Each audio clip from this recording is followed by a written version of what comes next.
Okay, I'll try again. Have a motion to come out of closed session, please.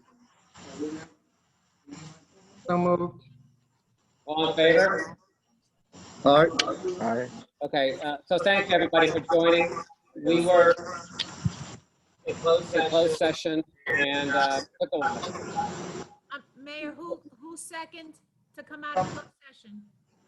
Ramon did, Thank you. and it was unanimous. Councilman Farrow and Ruth and myself are located at Borough Hall right now. We're outdoors with some members of our public also zooming in. We are socially distanced from one another, and we are near each other. We put face masks on. The meeting I wanted to have was live and Zoom, but our council majority won't do it that way. So putting the borough's business first, I found another hybrid way of doing this, which is Zoom, but we could all be together in Zoom and live as well. So we are now at a closed session. The next item on our agenda, our department head report. Everybody has gotten those in July.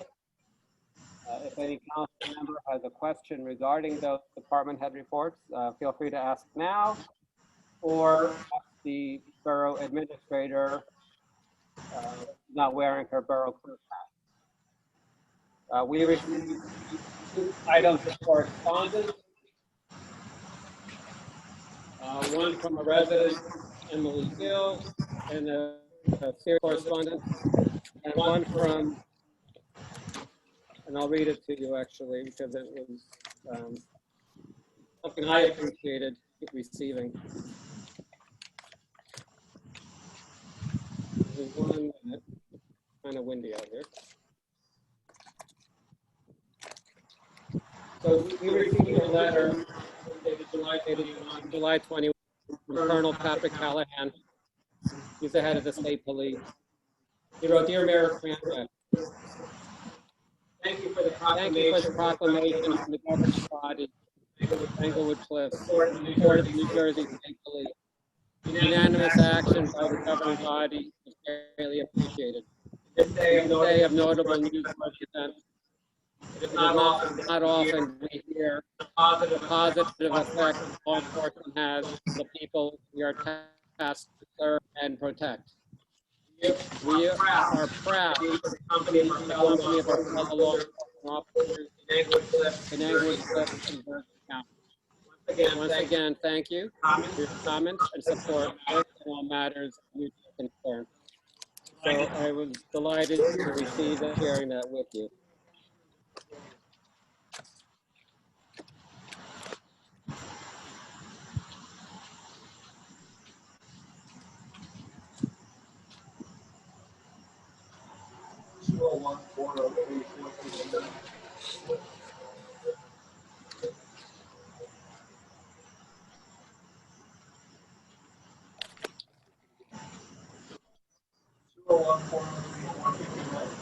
Okay, next up on our agenda is that one thing just mentioned. My agenda got mixed up. I can't hear you. What's next on the agenda? Minutes.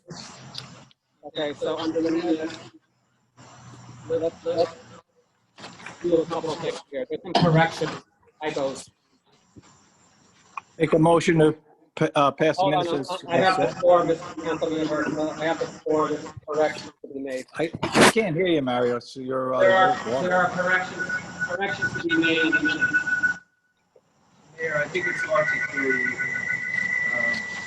properly.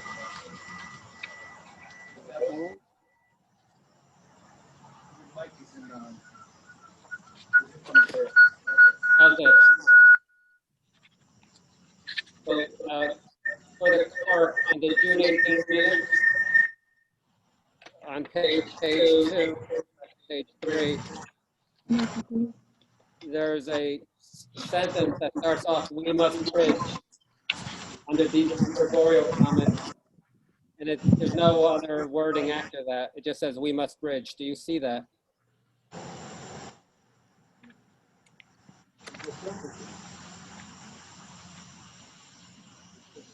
So that needs to be corrected. On in the following minutes from July 8th, on page 4, there's a foreign spelling of closed session, S-E-S-I-O-N, with an accent over the O. The reference to RDD and RBD should be to RDP. I'll make those corrections. Ray, Dave, Peter, RDP, okay? That needs to be corrected. Okay. And again, on page 5 of those minutes, you have the foreign spelling of session again, or one of the foreign spellings of session, S-E-S-I-O-N.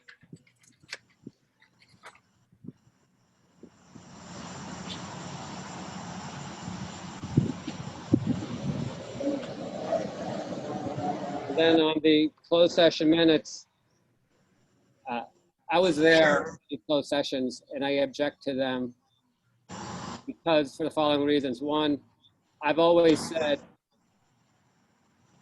I oppose any residential housing at 800 Sylvan. And 2, I oppose any settlement with Normandy Development. And those 2 things I've mentioned at every closed session meeting. Don't mind making that public because I've said that publicly as well. And that needs to be added to each of those closed minute meetings. Because I feel that there's so much being missed in the closed session minutes. I would like to start recording those sessions because then we could affect what was actually said. And you'll see that I actually say those. So with that, so I don't know if Councilman Wu had any comments to add. Comment is that minutes are, the last couple of meetings, all of these minutes are being produced 17 months after the meeting. As a result of that, there's omission of comments that will be made by the mayor. The mayor, I can vouch for, has made clear those 2 positions at every single closed session. And generally, he's also asked how everyone in the room feels about the settlement as well during some of the closed sessions. So I'm not going to go into details regarding that, but I did not see them.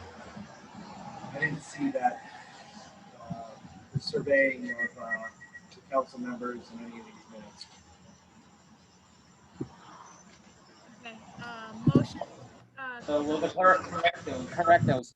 Yes. I make a motion to approve as written, minus the typos, to correct the typos. Okay. Well, the other thing is I'm not a proofreader, so I think somebody else should proofread as well. I'm muted, actually. I guess I wasn't even on the mic. Wait, Councilman Wu was muted, so he needs to restate what he just said. He's not muted. I muted him. Yeah, regarding these closed session minutes, they've been tabled in each of the last couple meetings, 17 months after the meeting transpired. There were comments omitted, missed, and also, you know, I vouch for the mayor saying that at every single meeting he stated his 2 positions very clearly, which is that he opposes residential housing at 800 Sylvan, and he opposes any settlement. He stated that in public as well. He's also surveyed the council members to see what everyone's position has been. And I see things that just are not reflected in the minutes that the borough clerk has put together. Okay, there's a motion on the floor. Do I have a second? Second. Call for vote, please. Councilperson Sparrow? Oh, three. I'm sorry? Councilman Aversa, are you referring, which minutes are you referring to right now? All the minutes. All the minutes that are on the agenda to get approved. This is like William said, Bill said, it's kind of been on there a long time. We tabled it. Just get them through. We They're fine. we either go through one at a time, or when you Sure, call for sure. vote, you could say which one you're not voting for. Yeah, why don't you just do a group and whoever needs to recuse from whatever they can, Okay. or say no to all, or whatever they, whatever the council people All right, choose. so I don't vote, but I do object to all of them. Okay. Councilman Farrow? The 2020, no, and the 2019 abstain. Okay.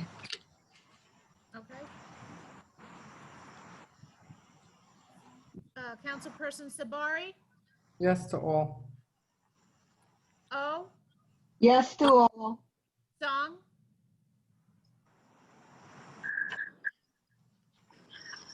Jimmy appears to be muted. Yep. Councilman Song? Yes, yes, Aversa? Yes to all. Wu?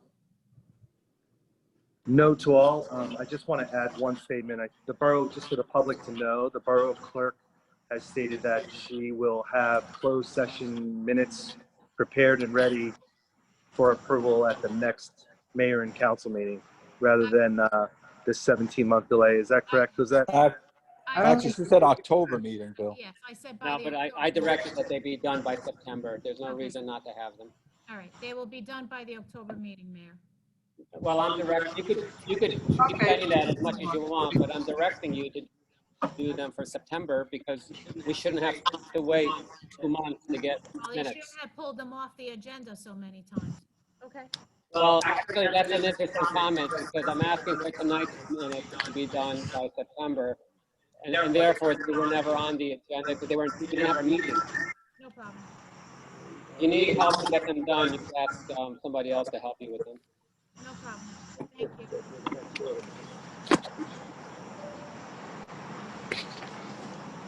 Can we take the vote? Can we continue? Yes, no, we voted already. Yeah, so Can we move on? make a, Did everybody vote or did you everybody go through the entire voted. roll call? Yes. So next is the public portion. Can I have a motion to open the public, please? So moved.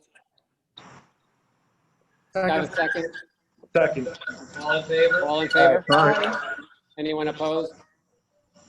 Okay, so for members of the public who wish to be heard, you could virtually raise your hand or video raise your hand, and I'll call upon you. We'll go one at a time. It's a formal meeting tonight. You only have one chance to speak. Those are our rules. And by the way, I've asked all council members to turn on their cameras and stop hiding. The public needs to see it. And I'm not even sure if it's a valid forum because people may not be present. So to the extent any action is taken and your camera is not on, I will assume you're not there. Mayor, I opened up Mr. Kim. No, wait a minute. There were other people with their hand up first. Mr. Mesa had his hand first, and I'm conducting the meeting. Mr. Duffy. Go ahead, Mr. Mesa. You're muted. Could you unmute yourself, sir? Mr. Mesa, you're muted. You're still muted. I'm sorry, you're still muted. Could you unmute yourself? Someone's got to unmute him. I'm doing that. I've selected mute. He hasn't. Can you unmute Mr. Mesa, please? I did. Okay, now yes. Okay, I just heard that there were meetings of closed sessions and open sessions approved, dating back 16, 17, 15 months before. I also saw them last time and I saw them in June or July, and I saw them today. This council and the clerk, all of a sudden, has basically rewritten history, okay? Some of it might be true, some of it might not be true, but basically, this entire meetings, I see one common thing, couple of other things there, but why after 17 months are these meetings being rushed and being approved? I saw the minutes of the last time, again, the same thing. You 2-3 people objected and the rest of the majority used their majority force to approve them. And basically, I think they are bogus. They have some of the things to basically suit their needs. They are there to show and to fight, or in lieu of either my filings or other things which are going on in the court proceeding, they are actually releasing documents today. Okay, that was one. Number two, I also saw the censure motion based upon you and William Wu. First of all, I thank Mr. Wu for filing some documents which I downloaded from the court record today. I saw them.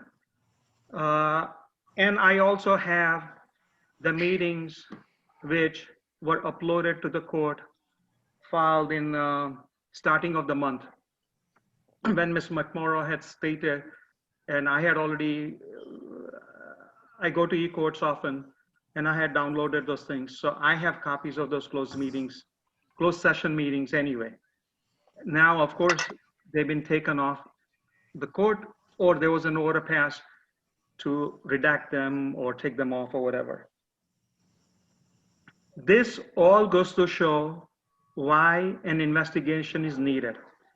Investigation is needed because the censure motion today, I see written by one of the attorneys for the borough, okay, because none of the council members are capable of writing it.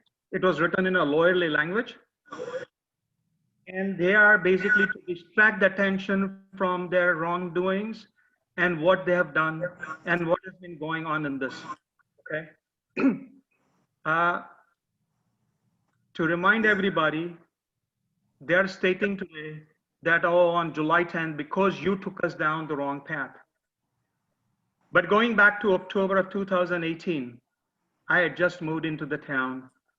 I remember very vividly Ms. Sabari and Mr. Song and everybody at the Johnsonville Park and other places, they were out there and they were campaigning on based upon opposing this so-called development, residential development on 800 Sylvan.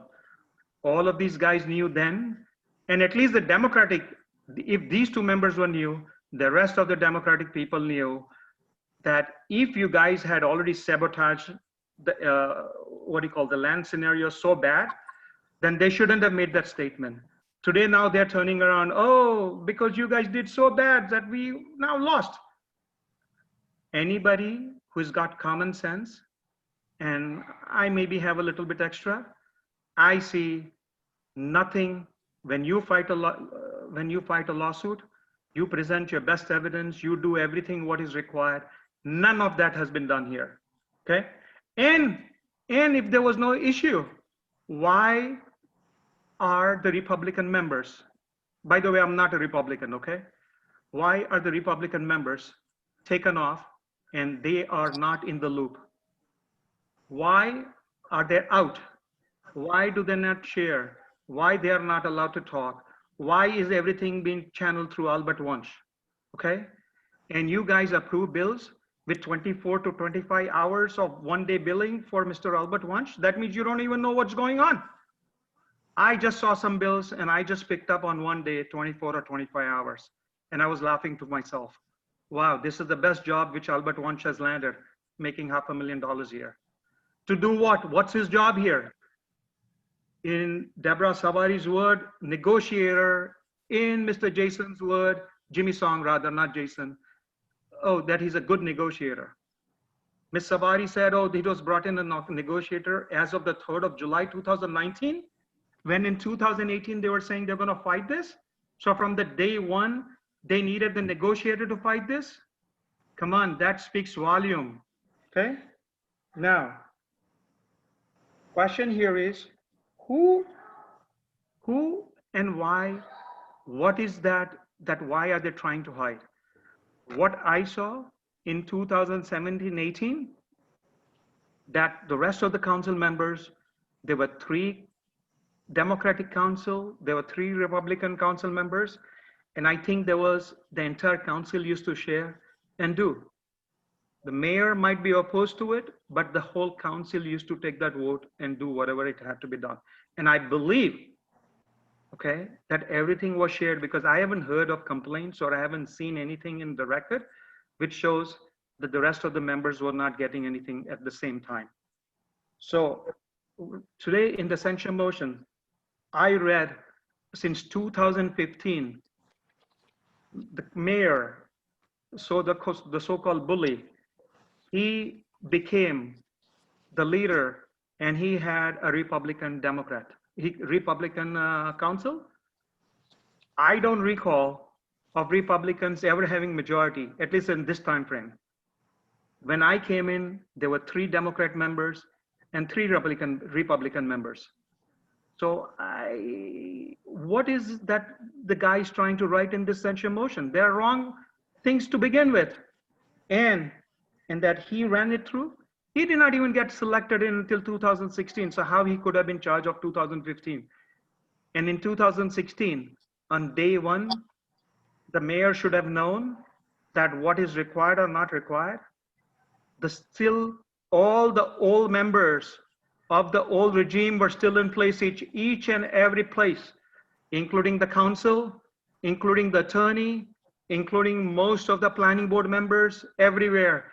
Even today, most of the guys working in the government is controlled by the Democrats. So what are they talking about over there? Do they think that the people are fools and basically they don't understand what's going on?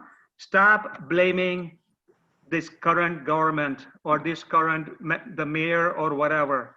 Get to it. You guys engineered a great loss. You are blaming him today for the losses? When he doesn't, the lawyers are listening to you. Ms. Sabari, you are running Albert Wunsch, and Albert Wunsch is the one who's controlling. I have read the letter of which Albert Wunsch submitted to the judge, okay? It was a shame and disgrace when he was telling the judge, hey judge, mayor is bad, mayor is wrong, and I am going to follow the law. I am going to do, and we are going to do, but he's the one who's not. So you are actually behaving, and he behaved like a small kindergarten, okay? Students, where the headmaster comes and says, oh, I'm gonna slap your wrist. Even if there was an issue, these are the things which you sort out in your closed sessions.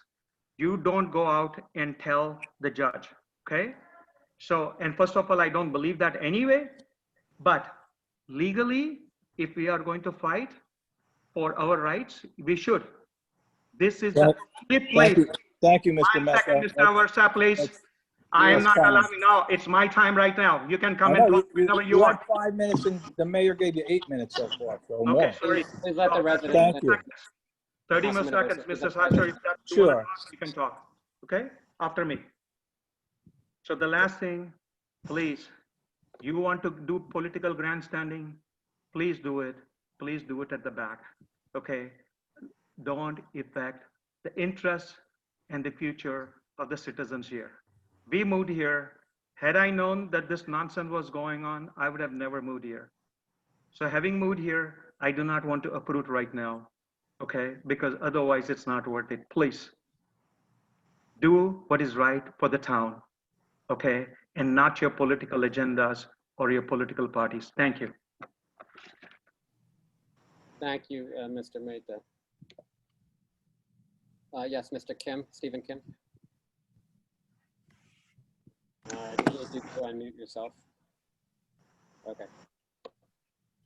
All right, good evening, Mayor, council members, and fellow residents. I know that Norman, the issues they huge issue in our town, but I'm gonna divert to another issue that we've been, as residents, been raising with the town mayor and council members. On June 8th, me and Yoe Lee, we met in person with Chief Henkelman, along with Ms. Duffy, and I think Councilman Aversa was in the meeting via phone. And this basically is an issue that's arising out of the basketball court in the Veterans Park. And some of you may know or may not know that the basketball court that's in Veterans Park between Bayview Avenue and Birch Street in the south side of our town is actually open to the public, unlike the basketball court that's on the north side, which says clearly for residents only. So I did not know that. In any case, we've been having major issues with out-of-towners monopolizing, publicly urinating when they need to go because there's no public facility for it, intimidating our residents because they hoard and monopolize the courts because there's no time limit as to who uses for how long. And unlike the ordinances that set forth the time of hour of play that's up in the upper cliffs, there's no time ordinance in our south side. So there's been major issue, breach of noise ordinance. There's a lot of safety issues and health issues, and so many concerns. So me and Yoe Lee and many other concerned residents, we got together through many Zoom meetings and came up with a lot of issues and facts and evidence. And we had a very productive meeting for about a month. And I do thank Mayor for inviting us in person for a meeting on June 8th. So we had a very good productive meeting. And me and Yoe, we came away from the meeting that the mayor heard us, the council heard us, the chief heard us. And so I gave plenty of time for the mayor and the council and chief to come back to us with some response, some comprehensive response. And so I figure, now it's August 24th. I gave more than an ample time. And coincidentally, for some of you may know, on June 8th, Governor of New Jersey mandated that any social activity outside of, outside activities that cannot have social distancing, such as basketball, cannot be had. And so I think with that mandate just being coincidentally coming on that date, we got the rims down. And since then, I just wanted to tell the mayor and the council and everyone that it's been quiet. I see more kids playing in the park, family walking, jogging, and just enjoying it. No noise, no outsiders causing havoc and whatnot. So that's been the situation here.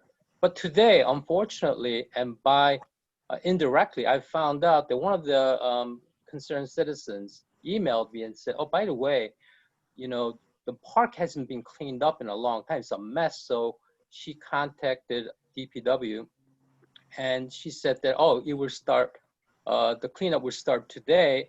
And by the way, the courts and everything will be opened up per mayor's directive. So she emailed me concerned, thinking, is the nets going back up? And so I obviously called the town and spoke with Ms. Duffy, the town administrator, and she confirmed that the mayor had directed all the courts to be open. So I assumed that the nets would be put back up. And so I was, disappointed, obviously, for not having an official response or let alone a direct call or email of some sort from the town, but to hear from the DPW head who just happened to mention it to our fellow residents. So I had an exchange with the mayor, text before this meeting, and he had basically said, hey, what's the difference between upper Cliffs Court and the Cliffs and the courts down in the south side? I said, obviously the question in and of itself ignored all the comprehensive and very tight, well thought out concerns we presented. And this is the 2.5-page petition we presented to the mayor. And so it was quite disappointing to hear about this. And so what I want to ask the mayor and all the council members is that, was this decided by all council members, with the mayor and with the chief.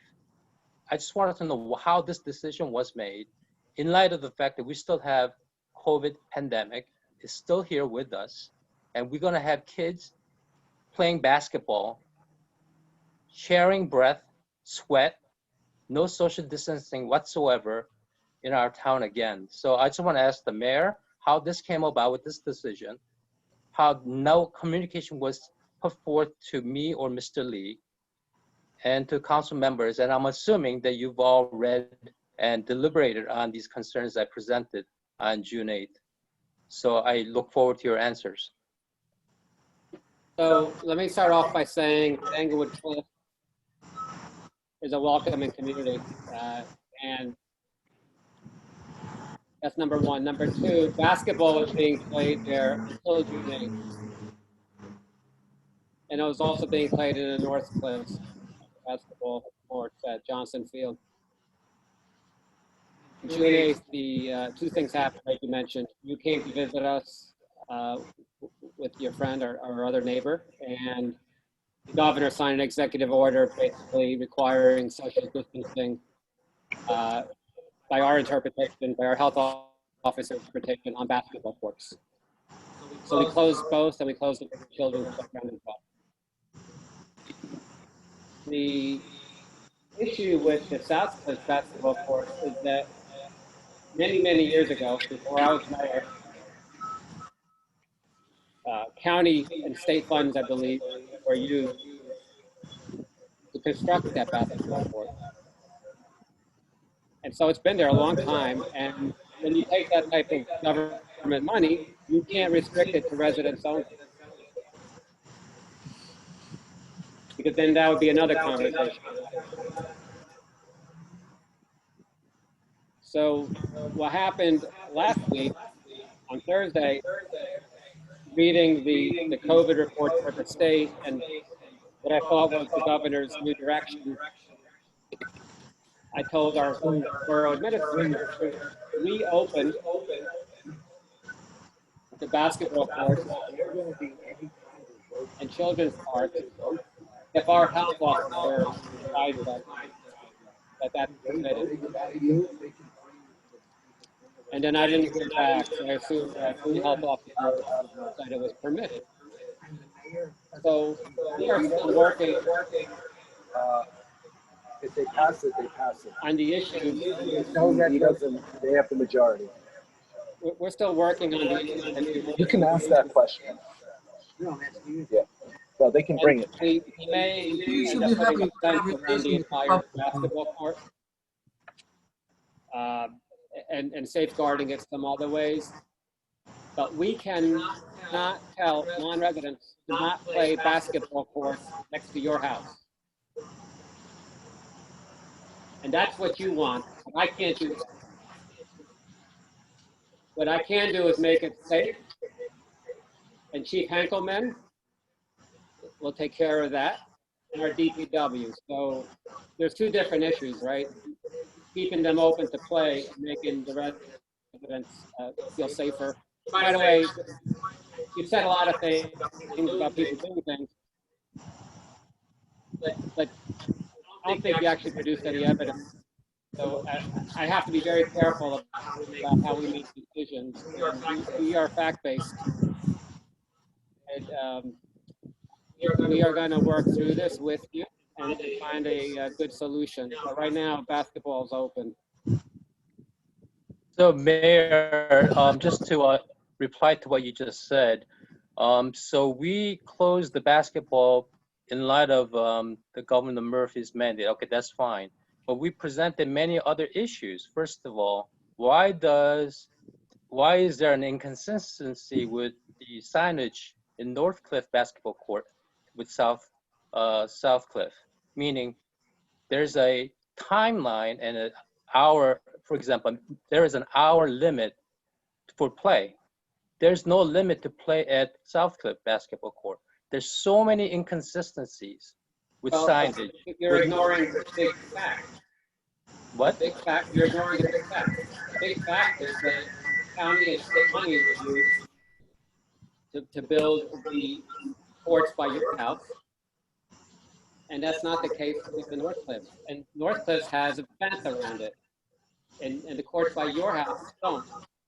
So my solution, I think, is going to be to completely fence in the basketball courts by your house.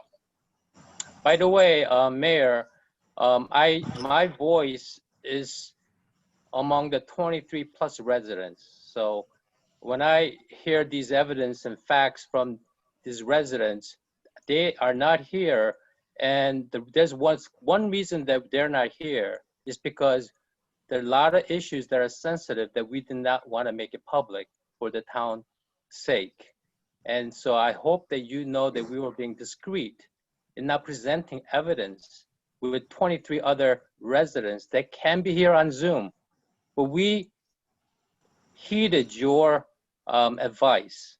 That's why you do not have the facts in front of you.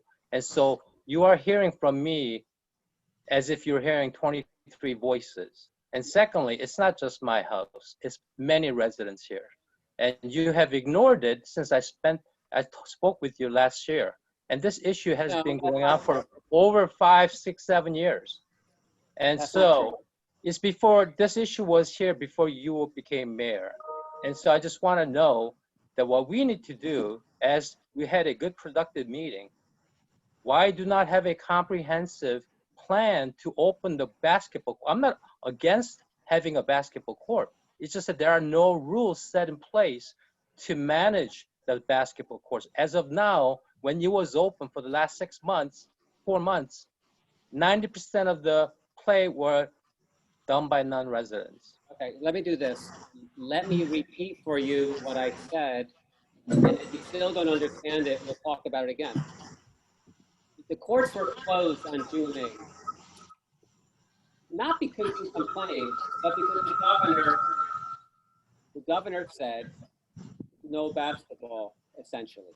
And our health officer advised us. We were working on a plan. We had a pandemic to deal with. We had some other things in town to deal with.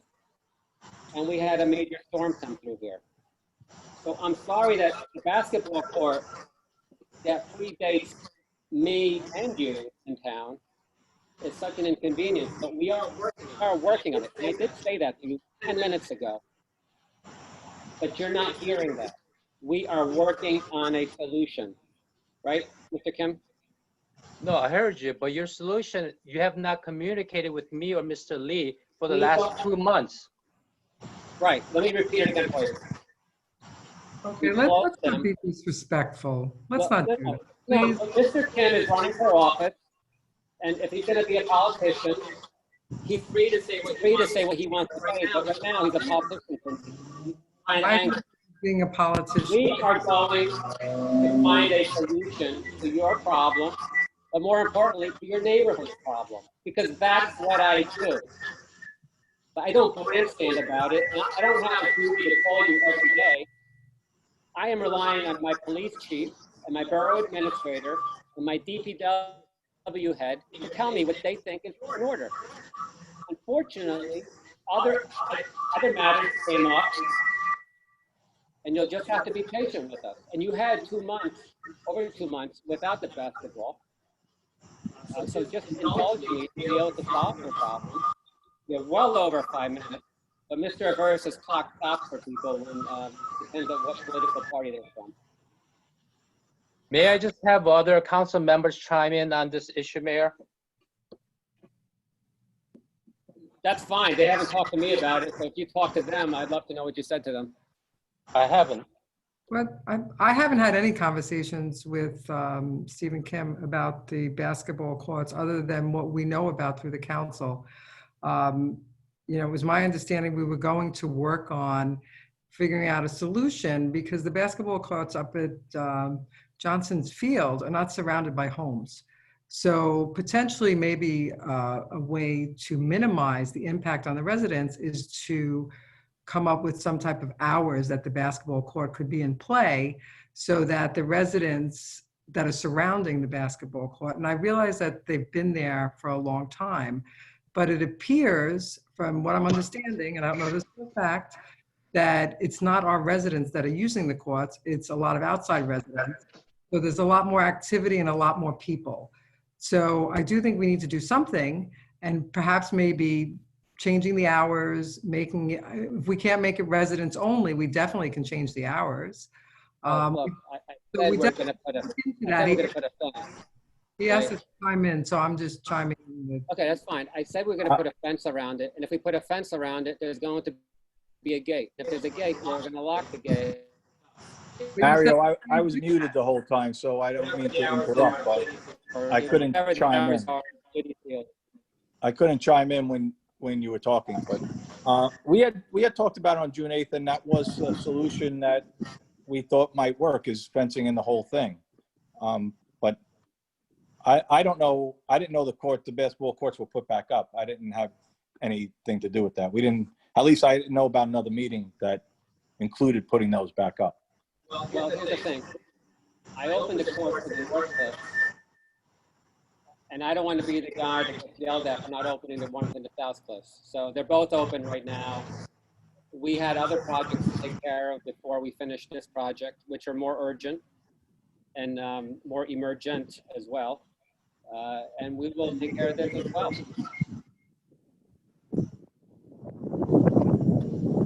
I have a resident here. Yes, ma'am. Just come up to the microphone and state your name and address. So, Mario, just so you know, I was muted, so that's why I couldn't chime in at the 5-minute mark. I would love to. You should know that. Mayor, I was also muted. Hi, my name is So Young Lee. My address is 195 Ocean Road. Gloria, again? I actually have a question for Councilwoman Sabari. It's a yes or no question, so please say yes or no. Are you a convicted felon? First of all, I won't be told to give it a yes or no answer, because that wouldn't be acceptable to me, and I don't think it's a yes or no answer. The reason for the question is I will make a you are a councilwoman. Okay, And who's speaking? Who's speaking? are often to leave. I'm sorry, would you like me? We, the affordable housing matters and all other important matters, which are very important to the resident interest and all of us. And I'm announcing here as a leader of Sabari and Song Recall Committee that we initiated the effort to recall Councilwoman Sabari and Council member Jimmy Song. I have no interest in politics. We are doing this as residents. I have not met Mayor in person ever. I only talked to him once about a question. I am not interested in politics. And the reason I moved here 10 years ago and chose this town because of the low property taxes and proximity to Manhattan. As a working mother of 2 children, I usually do not get involved in politics because my life is hectic as it is. In fact, I did not spend a minute of my time on local politics until last year when this whole mess became unbelievable, and I had to pay attention. And after I reviewed all the documents out there, and I have been doing this for over 20 years as an attorney, I realized that this town is not going in the right direction. I'm doing this only because of my self-interest. I do not want my property tax to go up. I do not want to reduce my house value. That's the biggest asset of our household. Back then in 2019, I was infuriated by the fact that the current council controlled by Democrats was trying to settle against the resident opposition, effectively selling our town to Normandy. Still, 1 year later, the Democrats are continuing their betrayal by trying to settle with Normandy. While they say, and they are trying to deceive all the residents who are too busy with their lives and who do not have time to pay attention to this matter, they are saying their opinion. But behind the scenes, they are trying to settle so hard. This settlement will not stop the affordable housing obligations here. Maybe the number can be a small number right now, but in the fine print, embedded in the document, that settlement will allow a lot of areas of the town to become overlay zone, which means that those zones, residential development developers can come in and they can build their residential development. And the Democrats are not telling you about that because the affordable housing unit, the number can be small now, but once the developers build the residential development along Sylvan Avenue, our town is doomed. Our school will be, you know all the stories, our taxes will go up more than half, and our primary value will be reduced. Why are the Democrats trying to settle with this kind of term? And Democrats are blaming mayor about the planning board initial rejection because of this mess. That is not true. As I said, I do real estate deals in Manhattan. If developers do not receive permits, then they revise the plan again and again and again to receive approvals. Here, they got rejected once and they converted the corporate development to residential development. That cannot be. They had no intention to build corporate development. And what you are not told about this settlement is overlay zones, which will ruin our town. And why are Democrats doing that? Why are they ruining our lives? Why are they ruining our assets? No one is settling on litigation right now because of market conditions. Nobody is lending.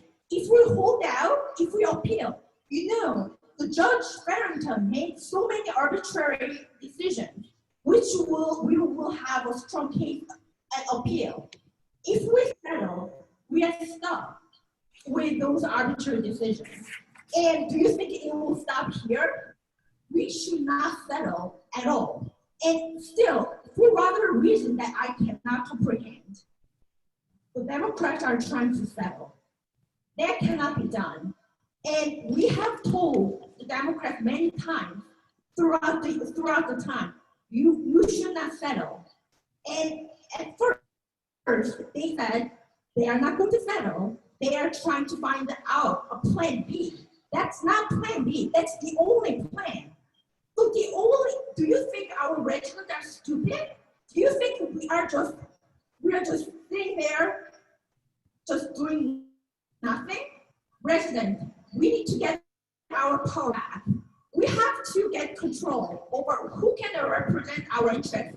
I don't care about Republicans either, because I'm a Democrat at federal level. But I am doing this recall effort because Democrats fail to represent our interests. And mayors and Republicans cannot do anything when Democrats control the council. They have stopped many times to make things better. Hire the best litigators out there in the litigation? No. Only these 3 attorneys who are not litigators.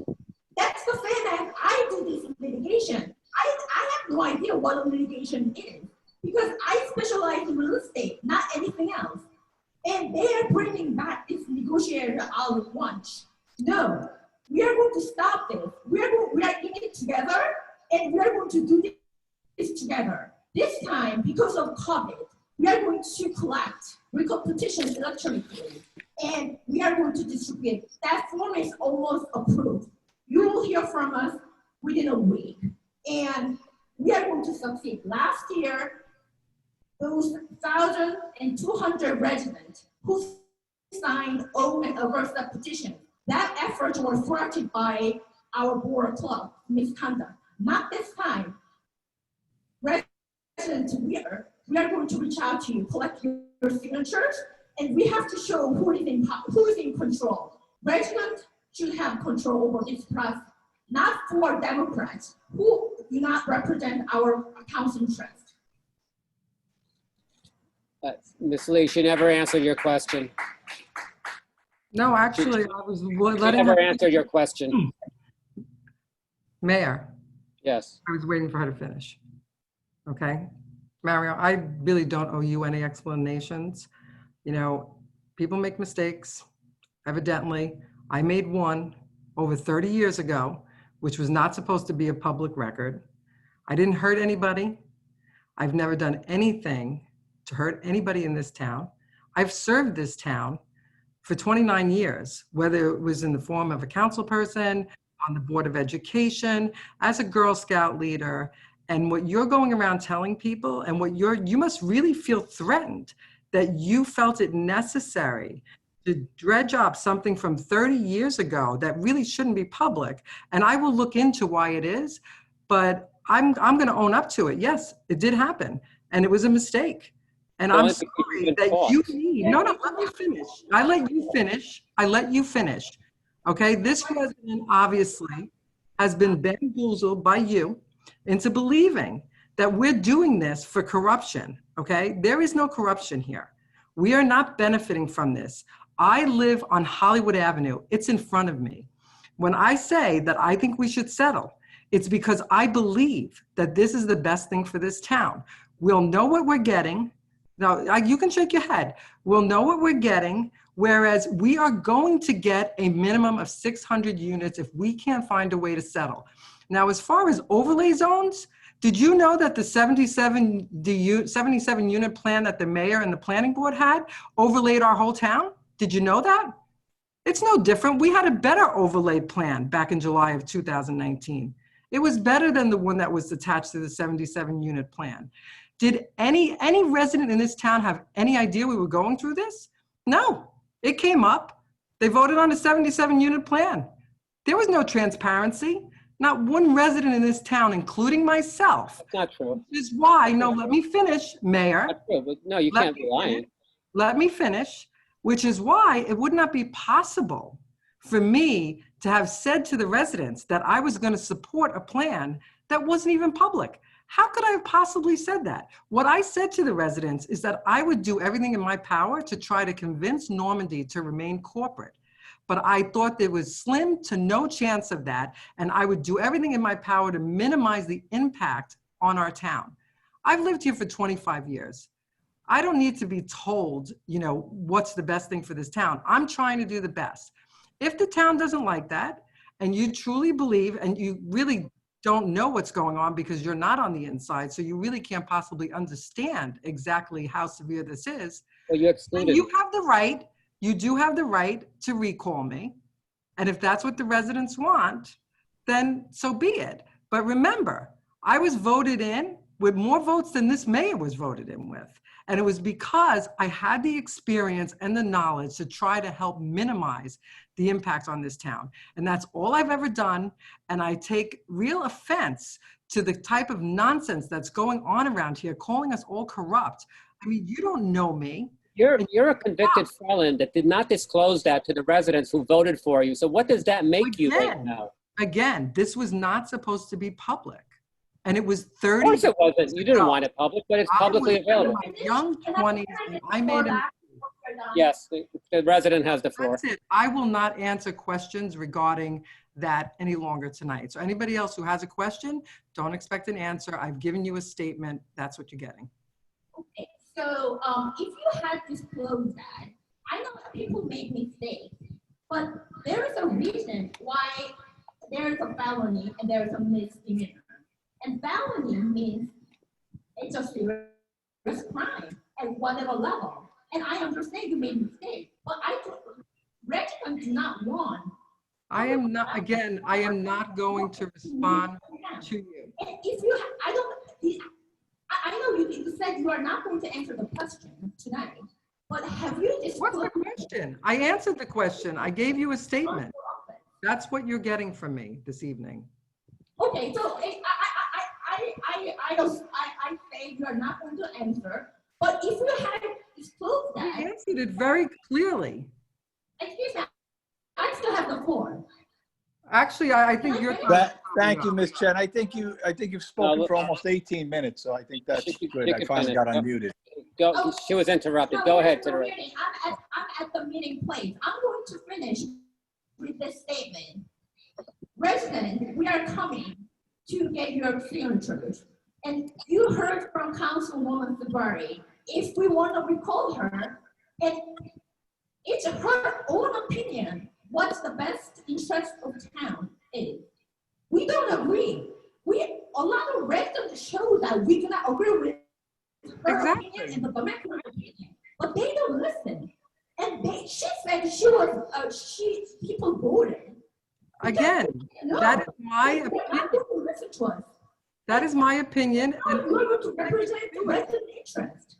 So since you didn't do it and you didn't represent the resident interest, yes, we are going to recall you. And we are I going to call- am representing the residents. You are so badly You will misinformed. represent our interest. Okay, thank you, Ms. Chen. Your time's up. Thank you very much. Mayor, you want to call on somebody else? Anybody else wishing to be heard?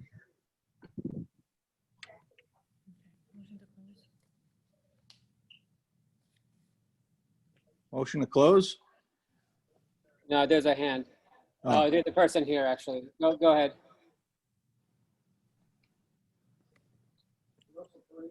Topic of affordable housing on the floor, or are we still on other matters? It's anything you'd like to speak about, sir. Thank you. My name is David Sacker. My family and I. Hold on, somebody else has the floor, Mr. Sackler. Oh, I'm sorry.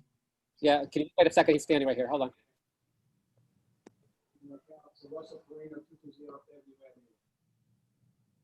First, a quick question regarding Fifth Street. Could someone please explain what is anticipated as to the improvements on Fifth Street? I've seen this resolution once before. I have no idea what the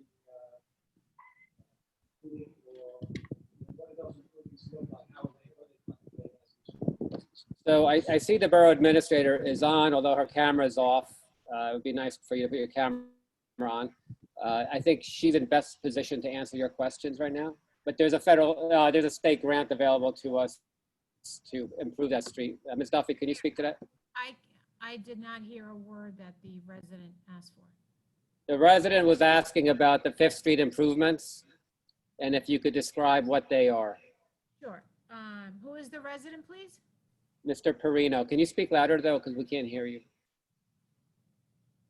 For the record, I need to know who it is. I couldn't hear. It's Russell Perino. Oh, okay. We're having trouble hearing you, Ms. Duffy. I'm sorry? We're having trouble hearing you. I'm having trouble hearing Mr. Perino. It's a grant that we put in for the paving of Fifth Street. It's an unpaved road. Last year, we put in a grant with the DOT, and we did receive money. I asked our borough engineer to please submit, well, I saw that other towns yearly put in a grant for the same project so they could max out the funds received. So I asked our borough engineer if we could put in another grant to receive additional funding for the same project. So this way, the impact on the borough and on the residents that live on Fifth Street is at a minimum. I'm hoping to receive some funding. Last year, we received a little bit over $200,000, and that will be put to good use when we pave and do the infrastructure on Fifth Street that's muchly needed.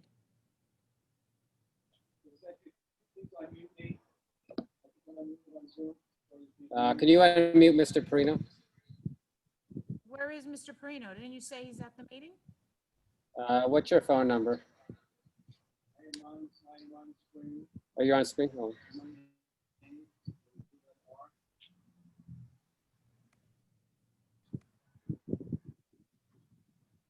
I'm looking for you.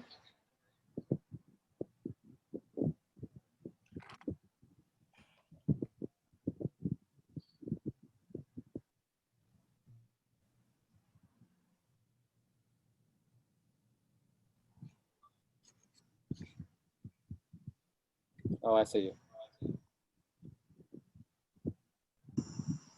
Okay, Thank you. Is that better? much better. I'm actually going to stay away from the mic, I think. Okay. But my question, Lizette, was outside of paving, is anything else contemplated being done on Fifth Street in terms of stormwater management, sanitary sewers, curbs, Absolutely. etc.? Everything has to be done on Fifth Street. I understand. If the grant is not awarded, what is the means of paying for that improvement? The borough would have to bond for it. Are we talking about the borough or as a special assessment? Well, it would be both. I know there was already money set aside from the residents a few years ago. And if the governing body wishes to assess the residents that live in the area on Fifth Street, that's entirely up to them. I had some experience with special assessments in other municipalities. And the way it typically works is if the improvement is only benefiting a number of residents or property owners, those folks are the ones that will pay through a special assessment, in addition to the regular taxes, the costs of the improvements. If you're getting a grant for all of it, that's great. If you're not, I would suggest strongly that the governing body look at procedures in other communities so that the residents as a whole are not paying for improvements that benefit only a few. Correct, but we're not there yet. I'd like to see how much money I can get from the state. This way, there's a less burden on the borough and on the residents. That's fair enough. I just want to make it clear that that's policy, how it typically works, and make sure that you don't get too far ahead with this and we find out that the residents are paying the bill. Karina, we're not even there yet. That's fine. That's why I asked the question. No, I'd like to get as much as possible now. Okay, thank you. A couple other points. One is, I read papers filed by Mr. Mehta in Superior Court, and I took interest in some of the comments that were made in his filing. And this is with regard to conflicts of interest. And I'm going to speak to the conflicts of interest as they apply to our affordable housing. As a member of the planning board, I understand how conflicts of interest work. It's not just a council person's potential financial interest. It is also the appearance of potential impropriety by an elected official or as a planning board member, whichever board we're talking about. And I'm concerned, seriously concerned, about participation of two council persons since January of 2019. And those persons are Mr. Aversa, Councilperson Aversa, and Councilperson Sabari.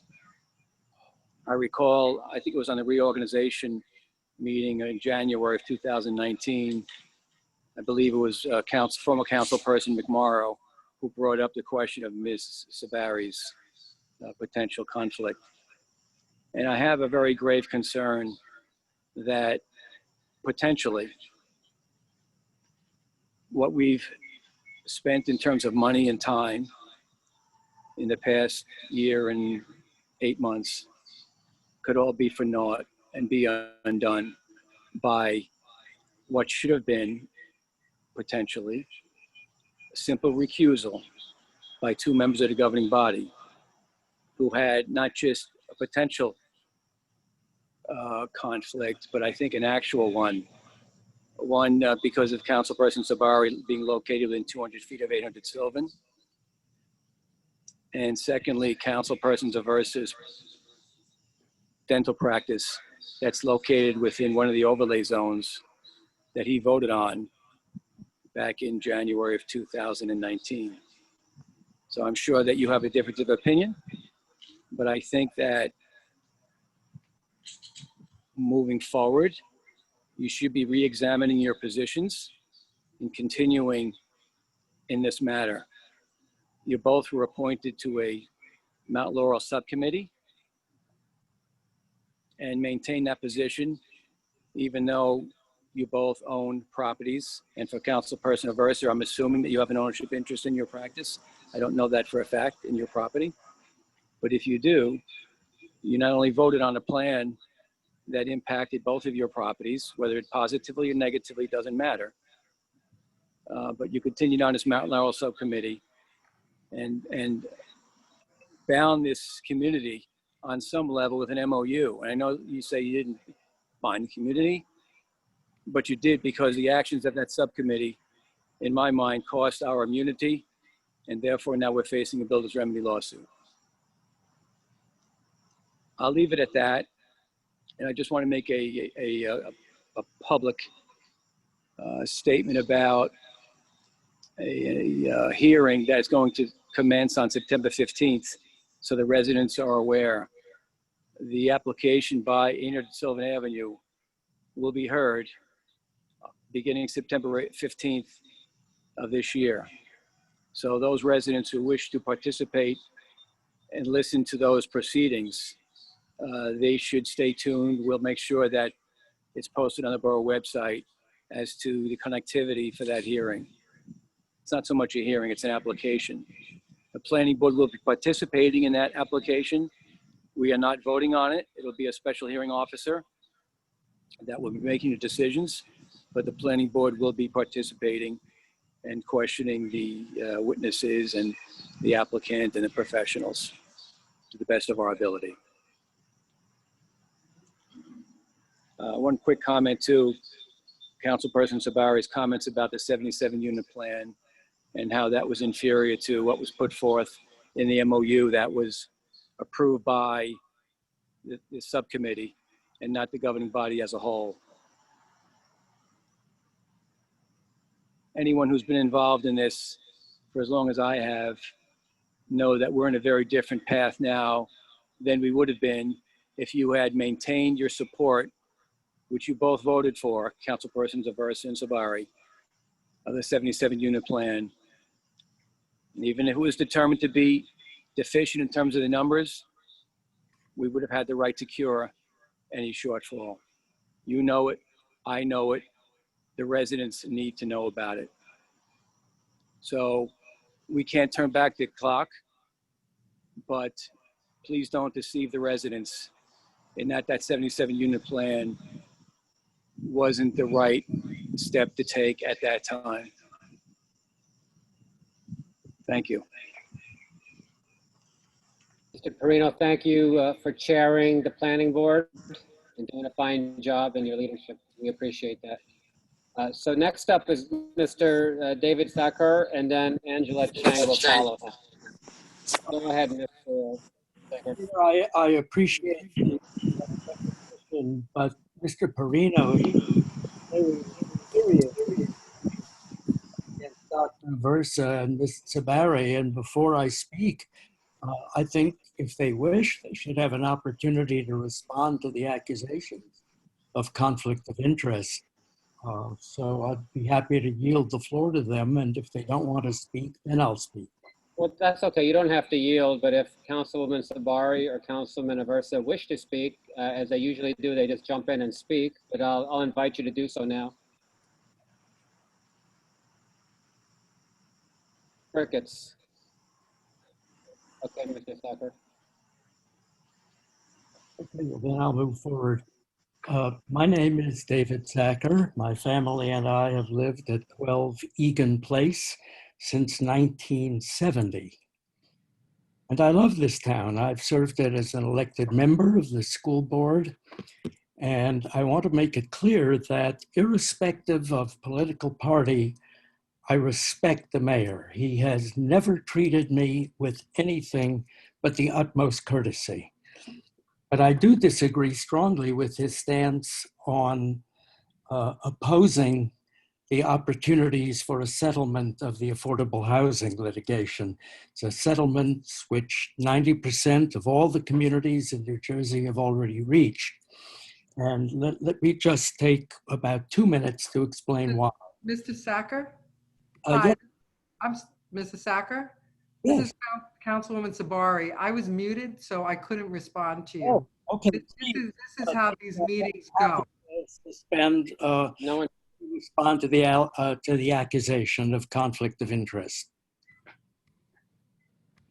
I'll let Debbie speak, but I was also muted, Mr. Sacker, so I'd also like to chime in after Debbie's done. Go ahead, Councilman Aversa. Okay, Oh, Mr. Go ahead, Sacker, Deb.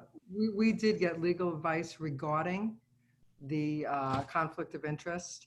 I mean, when you think about it, everybody in this town is somewhat conflicted, right? Because everybody has a very strong opinion as to where they would like to see it. I'm sure that the people on the south side don't want high density residential housing by them. You know, most people would say I was conflicted if in fact I was opposing it being at 800 Sylvan, since that is right outside my front door. But in my opinion, we have to have high density residential housing because this is what the court has issued. We are mandated to provide it. This developer, you know, we're appealing it, but this developer has offered up his property.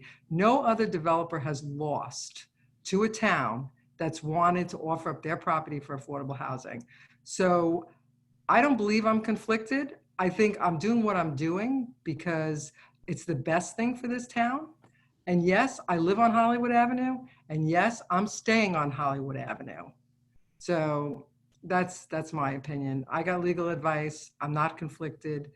And the judge doesn't think I'm conflicted because right now the courts have taken over. So it really doesn't matter what my opinion is at the moment.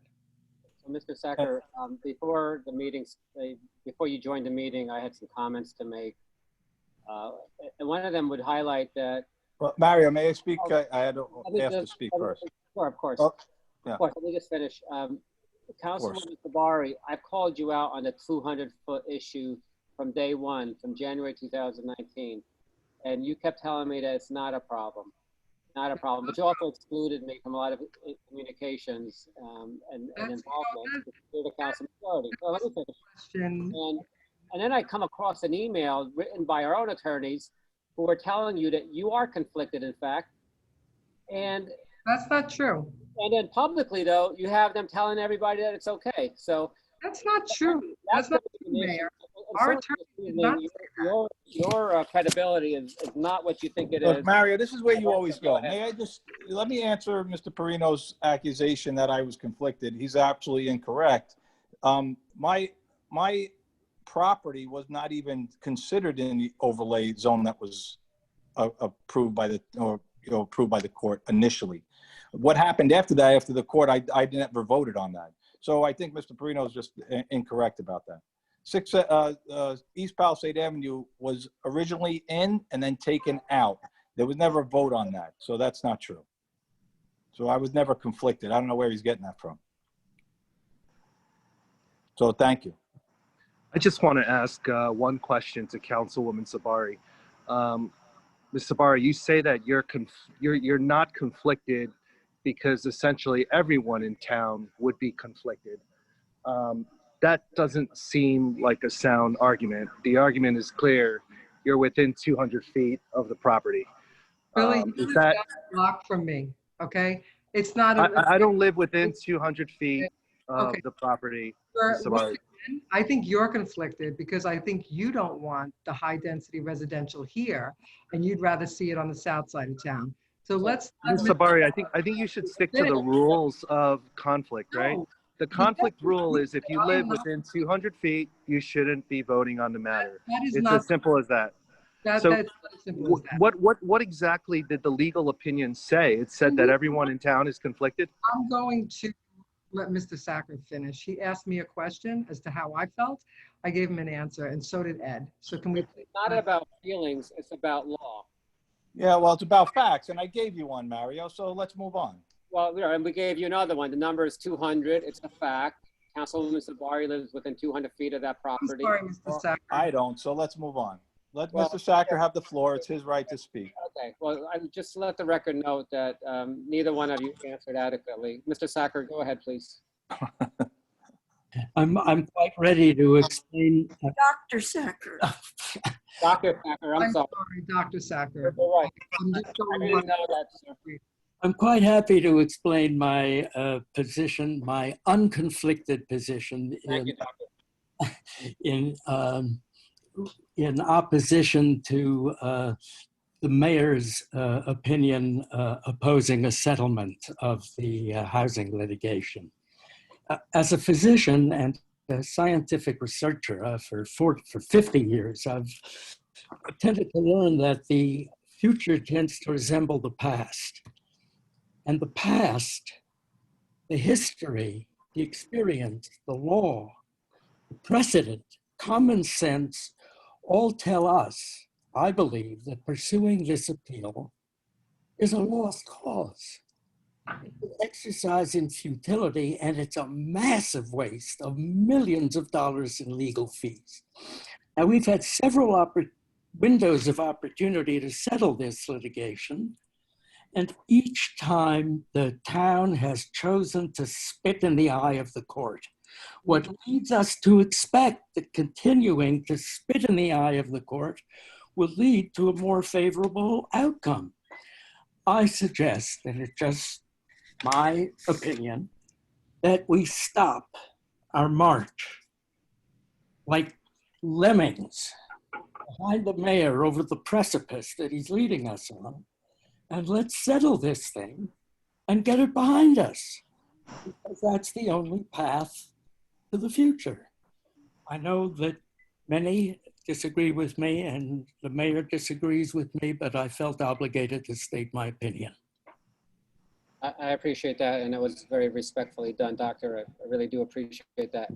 Look, I think there's, the Lemmings are actually the other 300 towns in New Jersey who surrendered their democracies to fair share housing, which in my comments earlier, I mentioned was basically effectively the fourth branch of New Jersey government now. So what I'm actually fighting for is to preserve the skyline that is looking on screen, and not make it an extension of Fort Lee skyline. It's a fine town, Fort Lee, very nice, but it's what they wanted, and we don't want that. In 10 years, you will have that skyline if you don't fight right now, because you can never settle with these people. You can never get to an agreement. They just want more and more and more of your house value. So, mark my words. The reason why the judge doesn't have to deal with this to make a mistake after mistake is because no one ever put this issue apart. There's no other mayor that put this issue the way I push it. I'll keep fighting, and the majority can do the same. Angela Cheng, please. Let me unmute you, sorry. Hi, this is Angela Chen in 22 Sarah Hill Lane. So first of all, I want to address my opinion regarding the settlement. The gentleman previously has said that he thinks we should settle. Let me tell you what will happen if we settle. So Barry mentioned that, you know, the 77 units, she made a comment that, you know, we're making the entire town an overlay zone, but she never tell you that that 77 unit plan never made the entire Sylvan Avenue an overlay zone. However, if we settle with 800 Sylvan, we're making the Sylvan Avenue an overlay zone. Do you know how these affordable housing units are calculated? It's going to be based on how much the vacant land is available in one town, and also how many the population is for that town. If the Sylvan Avenue is not an overlay zone, then the vacant land of this town is really, really little. Then our obligation will be significantly reduced. If we make Sylvan Avenue an overlay zone, then what will happen is that will significantly increase the available vacant land, and the calculation will increase. These are the tricks. And also what happened is that, you know, we settle with 800 Sylvan. How about the next door? 1000 Sylvan Avenue, that LG's old headquarters. It's already, I don't know whether it's true or it's already being sold to another developer. Do you think the developer would just hold on and developing it with using it to be a commercial while he sees the next door can build high density residential units and earn a lot of money? You think developers are stupid? Not any chance. If we settle with 800 Sylvan with fair share, then we're turning the entire Sylvan Avenue to become an overlay zone. In that case, our obligation is going to significantly increase. And in a couple of years, when in 2025, they will come back again and say, oh, hey, I want to reevaluate every town's obligation for affordable housing. At that time, we already built 800 Sylvan, we already built 1000 Sylvan. Then we will have additional affordable housing obligations. It's never going to be end. To tell you the truth, the Democrats majority will never tell you accepting a settlement is not only accepting several hundred units, it's going to open a gate. It's going to be the worst scenario, as bad as we just accept the judge's ruling. That's why we need to appeal. I'll tell you that no other town, yes, there's so many towns have settled, but no other town accepts an RDP number as high as us, as percentage of the population. So this is something that we have to keep in mind. You know, I live in this town for 7 years.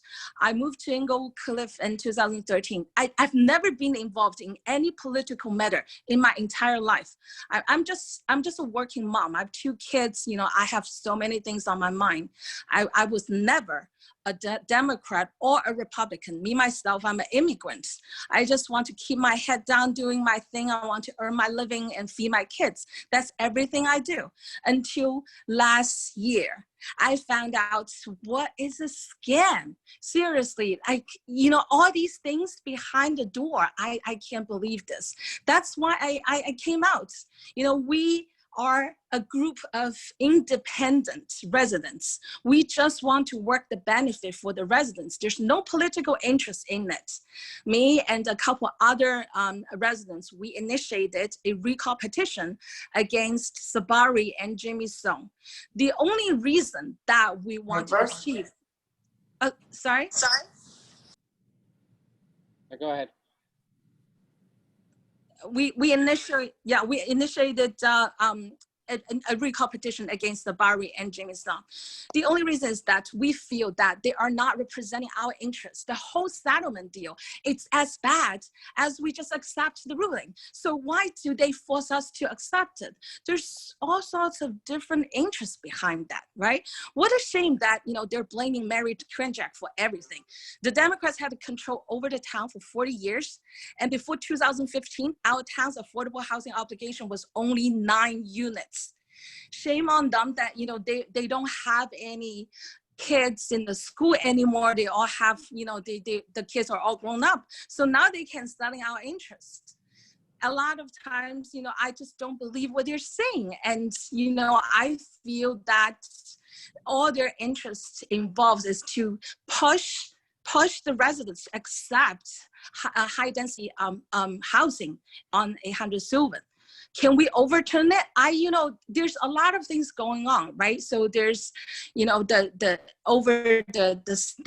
federal level, you know, the HUD has made changes in affordable housing rules. And there's all sorts of things that we can do. And, you know, it's just not reasonable.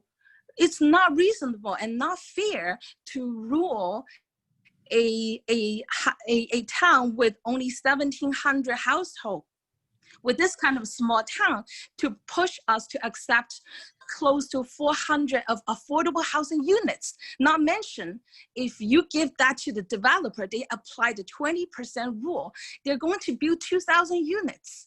Can you accept that? If that's not fair, why shouldn't we go to appeal the judge's decision? I just feel that, you know, even though they're talking about, oh, they don't have the interest behind that, they don't have conflict of interest.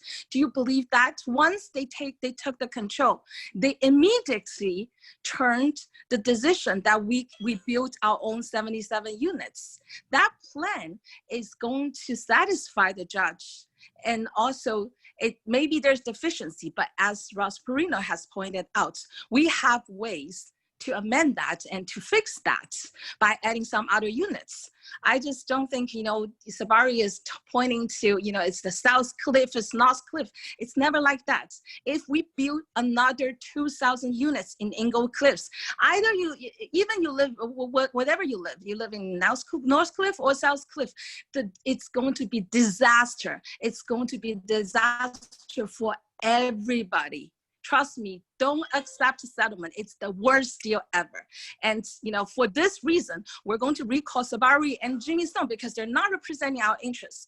For whoever is interested in participating this recall with us, we're going to reach out to you very soon. Stay tuned. Thank you. Mr. Mikalos, let me unmute you. Mr. Mikalos, are you there? Yes, I am. Can you hear me? Yes, sir. Yeah. The one question I have, Dr. Sacker makes a very good point about looking at the past to see what happens in the future. And from what he says, it looks like we're spitting into the wind to try to appeal or fight this judge's decision. But my question is, does settlement mean either is there only one option, to settle on the basis of high density housing, which I live in South Cliffs, so high density housing won't be next door to me, but I don't want to see the entire town change from the way it was when I moved here 36 years ago to a completely different town, which I would move out of. So my question to whoever knows, is settlement based on high density housing and nothing else, or is there another option, a more middle ground option that we could settle based on non-high density housing? There's a group home concept and there's senior housing, but you don't get one for one on the units as a credit. Look, you have good points, but what these people want is your home value transferred from fair share housing to a developer and to the politicians that they support. I don't know if you caught my comments at the opening of the meeting at 6:30, but essentially what they do is they try to make you settle and then they escalate. Judges start making crazy decisions and most towns succumb. However, if you don't succumb, you actually see a lot of bad judging out there right now. That is all appealable, in my view, all reversible. The whole thing should start over. I would not settle. And if you settle, by the way, people just want more. They just keep coming back for more. Yeah. That's how socialism works. And when it is backed by government, it works even better for them and worse for us. My comments from this evening will be made available to you. So have a look. I kind of walked through all this. I won't rehash it now. Well, I would just like to state though, Mario, that the public needs to know that our affordable housing professionals have, since I was on the council, the minute I was appointed, have said to you that we should settle and that we had a very Wait, Councilman Sabari, is that settle on the basis of high density housing? That's settle on the sense of with the developer, because we can't.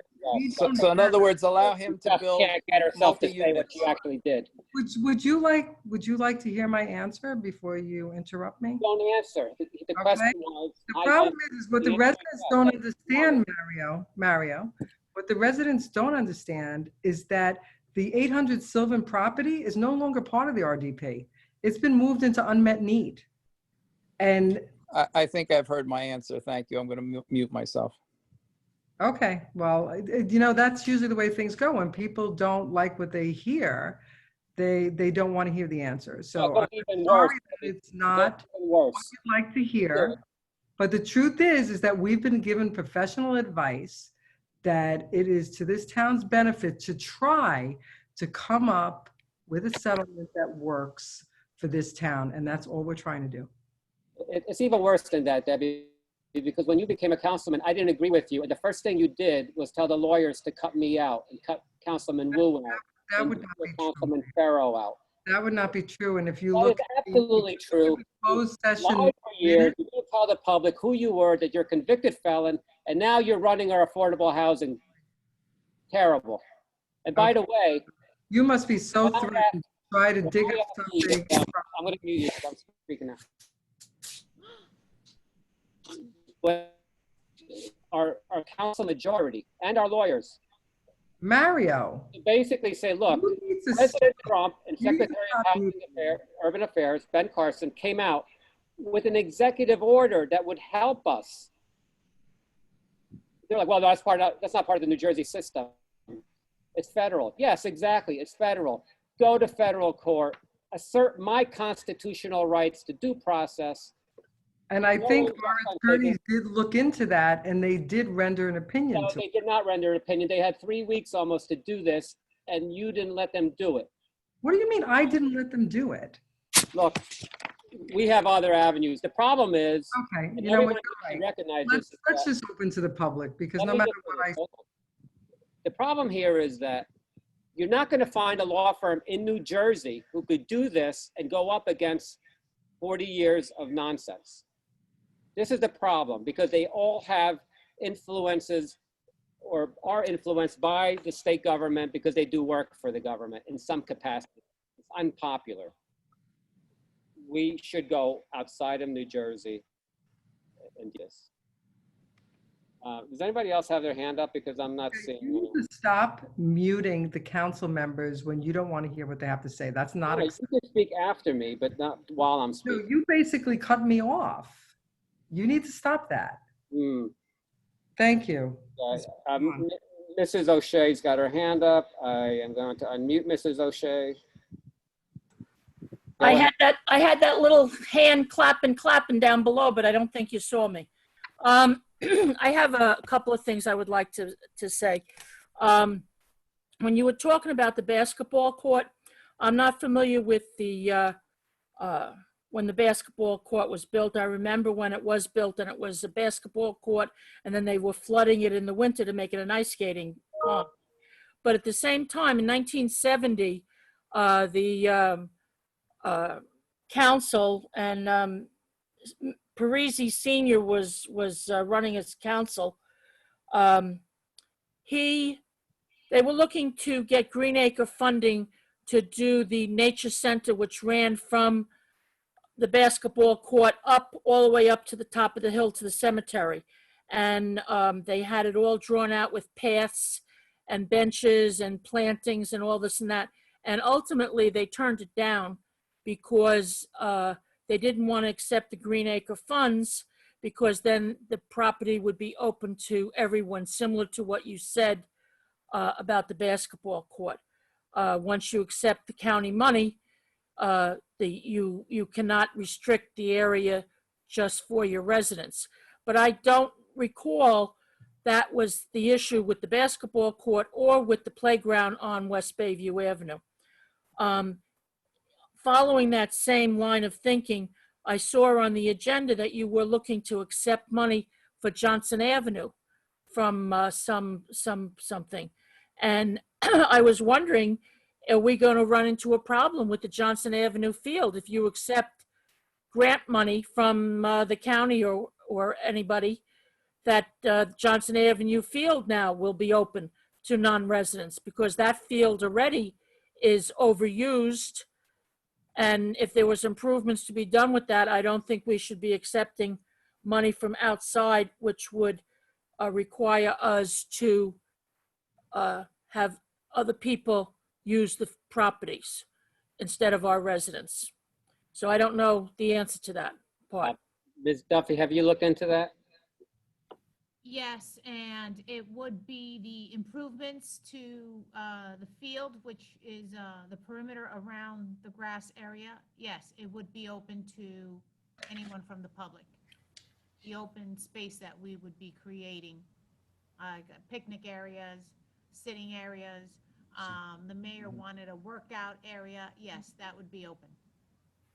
So by accepting that money, we're going to be opening ourselves up to non-residents coming in and using it?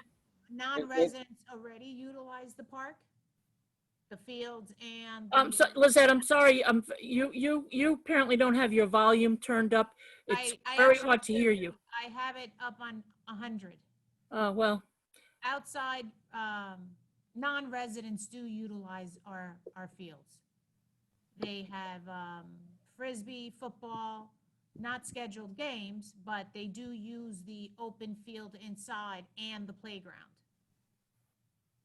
well, I think that's just something that the council should consider before they accept any outside monies. The other thing, I saw the promotions for sergeants and lieutenants in the police department, and I understand the contract calls for promoting people when there's an opening within a certain time period and all that. I have said before, I really feel that you need to revisit your table of organization in the police department. I've said it for many, many years. It has no reflection on any of the candidates for promotion. I'm sure they're all very qualified and deserving of a promotion, but we're a small department and 26 or 27 people. And historically, since Mayor Parisi Jr. was on the council and in one of the table of organizations to an unreasonable amount, these positions have consistently been filled.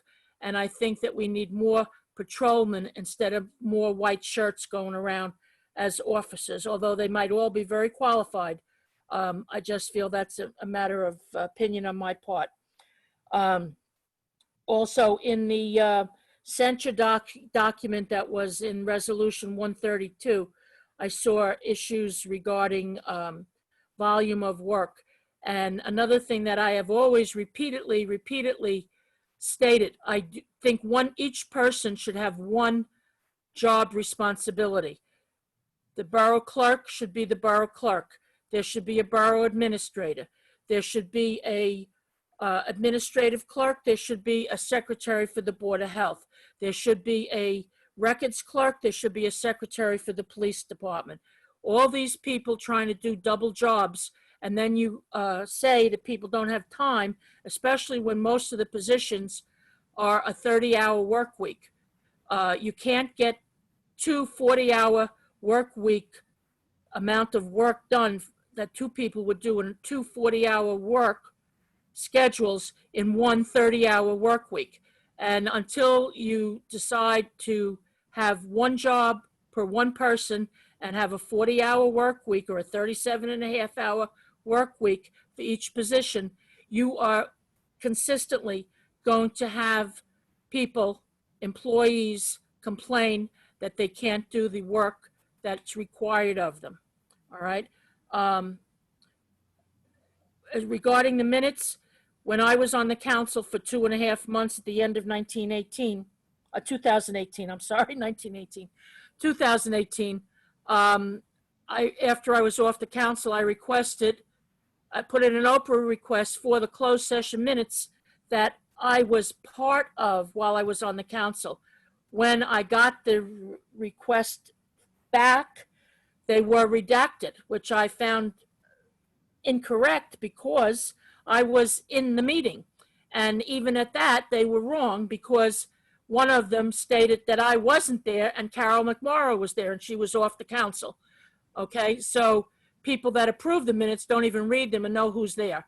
All right, and 18 months down the road, you won't know where you were here or you were there or you weren't there.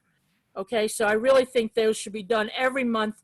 The planning board secretary has very voluminous minutes from the meeting every month, and she gets the minutes to the board before the next month's meeting for review and corrections. And at least at that point, you know what happened. All right. The other thing I wanted to say was, I wanted to ask Mrs. Sabari about your felony conviction. Are you allowed to run for government office as a felon in New Jersey? I don't know what the rules are. She's muted. I don't think so. Yes, I see a little cross off for her name. Let me try to unmute her. I did not mute her, by the way. Oh, maybe she muted herself. She said she wasn't answering those questions. This time the mayor didn't mute me because he actually wants to hear if I have anything to say. Like I said earlier, this is not something I believed was still of record. It was over 30 years ago. I didn't think that that was an issue. So it's not something that I've spoken about. And I'm sure if I'm not, we'll look into it, but I really don't know. Well, I think it's not 30 years, Debbie. I think it's like 95 and this is 220. So it's like, 25 years ago, maybe. And you're on the council already 3 and you were on school board or something too. So I just wanted to know, I know people that are in jail can't vote. I didn't know if you're a convicted felon, if you're allowed to run for public office. That's all. I don't know the rules. Investigate it. Yeah. Okay. All right. Well, it's something that I'm not familiar with those rules because I've not been arrested or anything. So I don't know. And then Mr. Shacker says that he was moved here in 1970. I would like to say that I grew up here. I'm 75 years old, so I'm here 75 years. My grandparents' house on 3rd Street, they moved here in 1924, and my mom and dad built the house on their property next door, 1960, and I bought my house in 1966. So I'm here. My family's been here, going almost 100 years now, and I hate to see what's happening to this town. And I remember through the years, the property that the Parisis dedicated for affordable housing was moved repeatedly from one location to another. At one time, it was Marietta Street when that was vacant. At one time, it was Van Nostrand Avenue off of Hudson Terrace when that was vacant. It was the field belonging to Dwight Englewood School. It was the DPW garage. It was the tennis courts, multiple places, and the Sisters of St. Joseph of the Peace. And it was always a place where they knew it wouldn't be built, and they should have done it. They should have built the houses that were required, and we wouldn't be in this spot. And I'm really, really upset about it. I'm upset with the results, and I'm upset with the way the council majority has handled this. Really, really wrong. So I just, wanted to bring that to everyone's attention. Thank you. Thank you. Councilman Wu, did you want to say something? Okay. I see Ryan Olivo has his hand raised. Let me unmute. I lost him.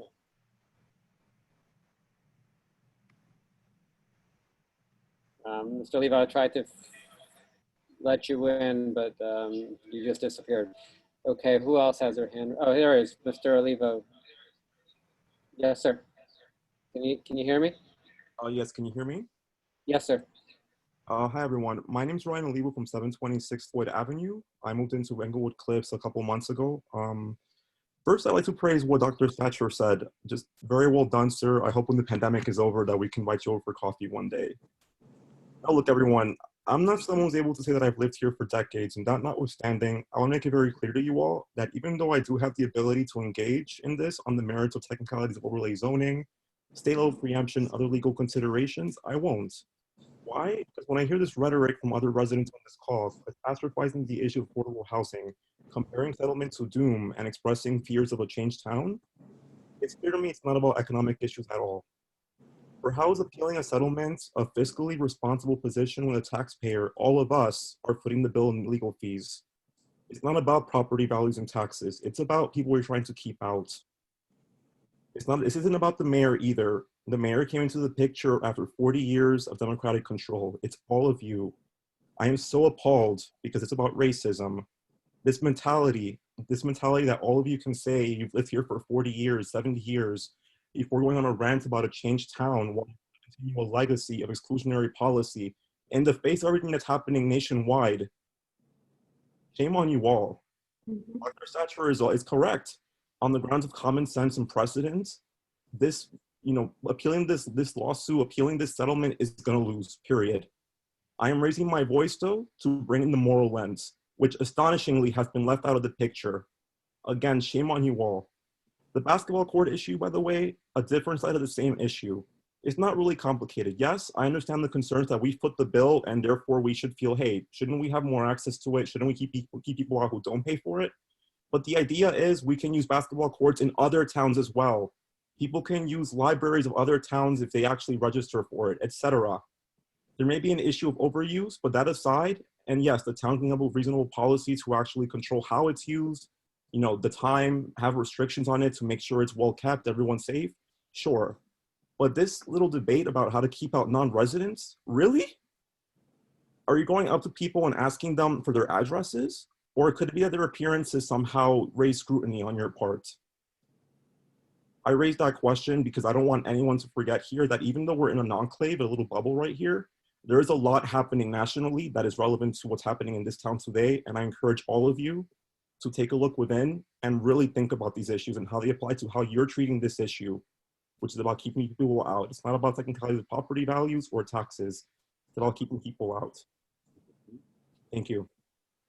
Thank you for your comments. Let me reiterate, everyone is welcome in Englewood Cliffs. If you're playing basketball, if you want to live here, everyone is welcome. Does anybody else have a hand raised?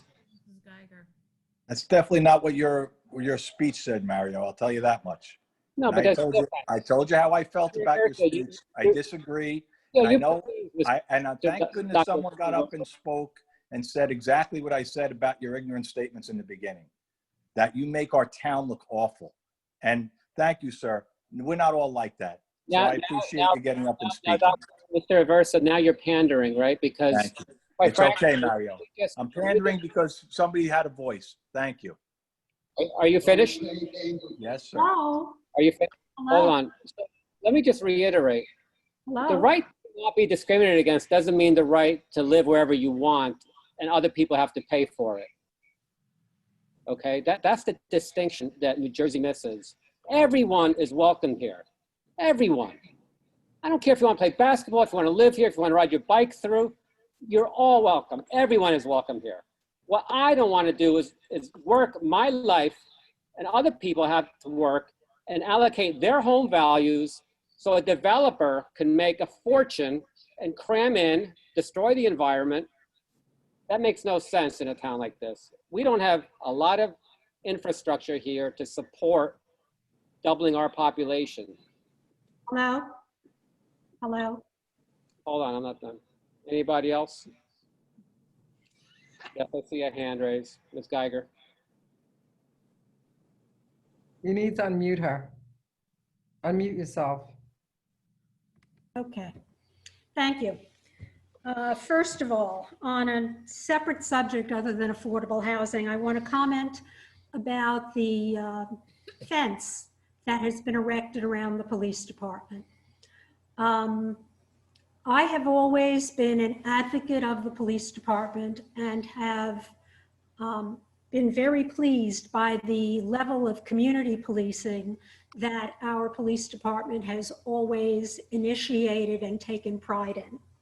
I think the construction of the fence around the police department sends the absolute wrong message to our community and to others about the strengths of our police department and their willingness to work with residents on all issues that present themselves. And I know that this was dealt with as an emergency. The fence is already up.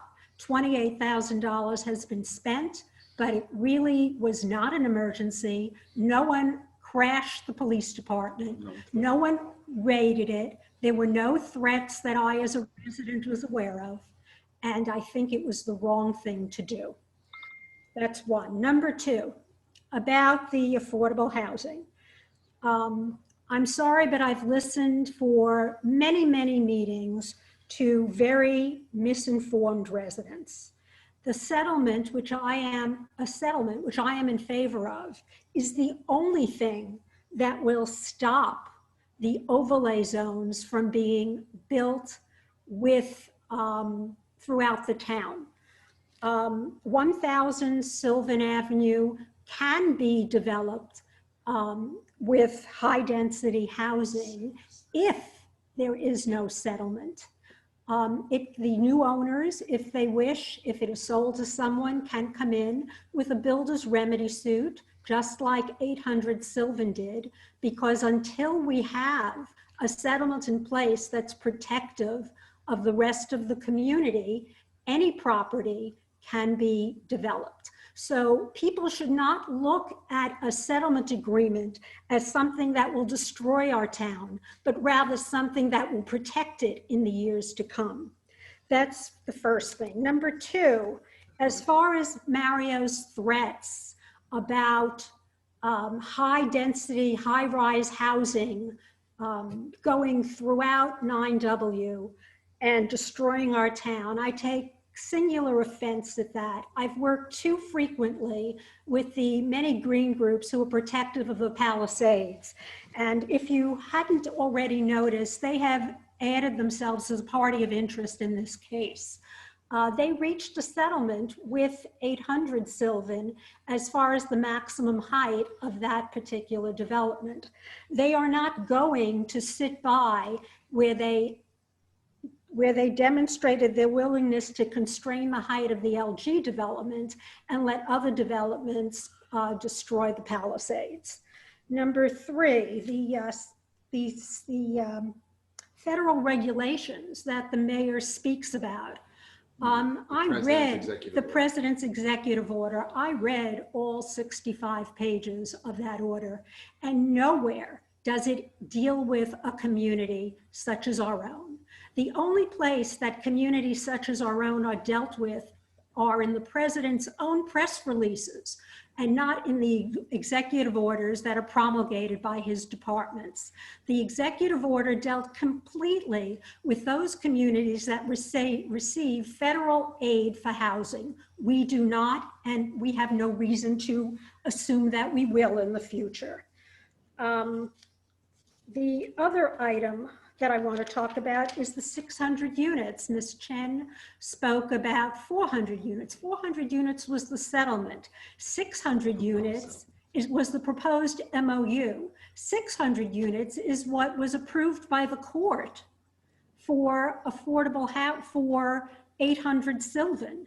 A negotiated settlement, if we can achieve that, might reduce that number and make it more amenable to the height restrictions and the density restrictions of our community. I believe firmly that affordable housing has to be built in our community. We are putting our heads in the sand if we ignore our obligations. And I think that is fraught with peril. We have to do our share. I don't agree with the court that our share is 174 units on top of 800 Sylvan and the units that she authorized for that.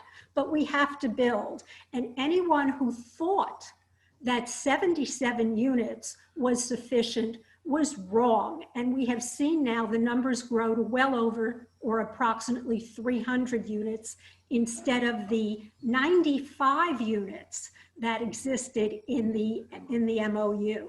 So, and one other comment I want to make, and it's about what was not done by the administration, prior administrations, and even the current administration. At many public meetings that I attended, residents raised questions as to why repairs to the Lions Club was authorized and not stopped by this mayor and council. As you may recall, the Lions Club was one of the sites that was to be used to build the 9 units that were required under the early 2015 plan. That plan went to the court, and that was the subject of what we have now. And in final comment I want to make is, just like Mr. Mehta, I also have read all the unredacted minutes of the mayor and council meetings from January and February. And even though Mr. Wu says he voted that there were omissions and that the mayor's comments that he was against affordable housing were not sufficiently reiterated in those minutes, I will tell you that as far as I was concerned, the mayor did make his position clear that he did not want any residential housing on 800 Sylvan, and he said that repeatedly. That is in the minutes. What is also in the minutes is that as far back as February of 2019, this entire mayor and council, everyone who attended that meeting, which included all the members of the mayor and council, with the exception of Mr. Farrow, knew that an MOU was being negotiated, that our experts were negotiating it on behalf of the borough. No, and I don't know why you're saying that, because you weren't in any of those meetings, but that's not true. That's not lie. And you can lampoon I have the floor now, not you. And if you choose to contradict, Ms. Sabari is telling you that, then she's lying, and we know how her credibility is you tonight. may do that. And please don't discuss Ms. Sabari. She answered your comments, and that, as far as I'm concerned, closes the issue for now. Right now, we are dealing with affordable housing, and we are dealing with what happened in 2019, as those minutes clearly show, very, very clearly show. And anyone who says that the council did not know what was going on as far back as February of 2019 is lying. Those minutes made public in the court, okay? Nobody has any information from me. Those minutes are in the court. Mehta already said he has them. This is like the 1-2, right? Lizette writes it, and then you guys swear to it, right? Come on, stop playing games. And by the way, I thought for sure, Ms. Geiger, you and I would agree on at least one thing in 4.5 years, and that would be to create a safe space for our police officers, and a defined space. And I'm appalled that you don't think that they need to be safe. I think that our police officers are perfectly capable of taking care of any problems that present themselves to our community, and don't need a fence to separate themselves from the residents in order to protect us and them. Well, now you have it. Okay, so let me ask you a question, Ms. Geiger. You ran Councilwoman Sabari's campaign. Now, you knew about her felony conviction. Campaign. You either knew about her felony conviction, That's or you honestly, found out about it tonight and you're okay with it. That desperate? Are you that desperate, Mayor? Are you that desperate? You have nothing to run on. I am helping your Mario, have a little class, have a little decorum. The issue at hand is not Ms. Sabari's background. The issue at hand is your failure to lead this town forward in 2020 into resolving the affordable housing crisis that we are facing. And it is because of your failures and your constant deflections and your constant finger pointing and calling out others that we are in the abysmal situation that we are in today. Let me tell you something. I don't control this council or governing body, and not one shovel has gone into that ground yet. What are you saying, sir? Not one shovel has gone into that ground yet. Yes, not one shovel has gone into the ground, and $3 million have been spent. And we have an affordable housing. All the people whose campaigns you that run grows have and destroyed the grows and grows with no end in You sight. are shameless. Just lawyers making. Can't wait to Now see you're attacking the residents. newsletter. You need to Can't stop. wait to read about how you spin felony conviction by your candidate that she hid from us. Oh my God. Shame on you. And this is the woman running our on you, affordable housing. Shame on you, because you know what? I am going to dig so far into your life, You and can I am dig going as to much as you expose want, but you for that's who the you beauty of are. my life right now. I did nothing. Digging. I did You're not nothing. gonna find You're anything making but a something out of boring nothing. mayor. You're making something out of nothing. You pled guilty in the Southern District of New York to a felony. I told you, I'm not discussing this with you anymore. Okay, well, let's not discuss it right now then. Mrs. McMorrow, I see your hand up. Let me unmute you. Go ahead. Yeah. Hold on, Mrs. McMorrow, hold on one second. Mr. Wu wanted to just say something. Let me unmute Mr. Wu. Sorry, Councilman Wu. You should be unmuted. Yeah. On the agenda for tonight, there's a censure of the mayor and I. I've asked questions to the court. I've said to the court, and I want to ask my fellow council members, I want to take just a roll call. When did we authorize Mr. Al Wunsch to go negotiate a settlement with 800 Sylvan? I Was think that in closed session? Public session right now, so it's open to the public. So why don't you readdress that question after we finish with the public? Because that's the key question. Ms. Geiger pointed to that, right? So when was that? If there was a settlement going on, that wasn't in the minutes, but Al Wunsch was the negotiator in all of this. So when that didn't take place in a council vote, it didn't take place in the meeting, the closed session minutes that are now publicly available. I believe there's only a few that are publicly available, so I don't know. I'm referring exactly to those, the ones that are publicly available through February 13th. Yeah, well, you know as well as I do, Billy, that you actually asked to be part of that committee. So I was asked, and I suggested that Chairman Perino of the, I was asked, I acknowledge that, and that's in the censure. And you declined. My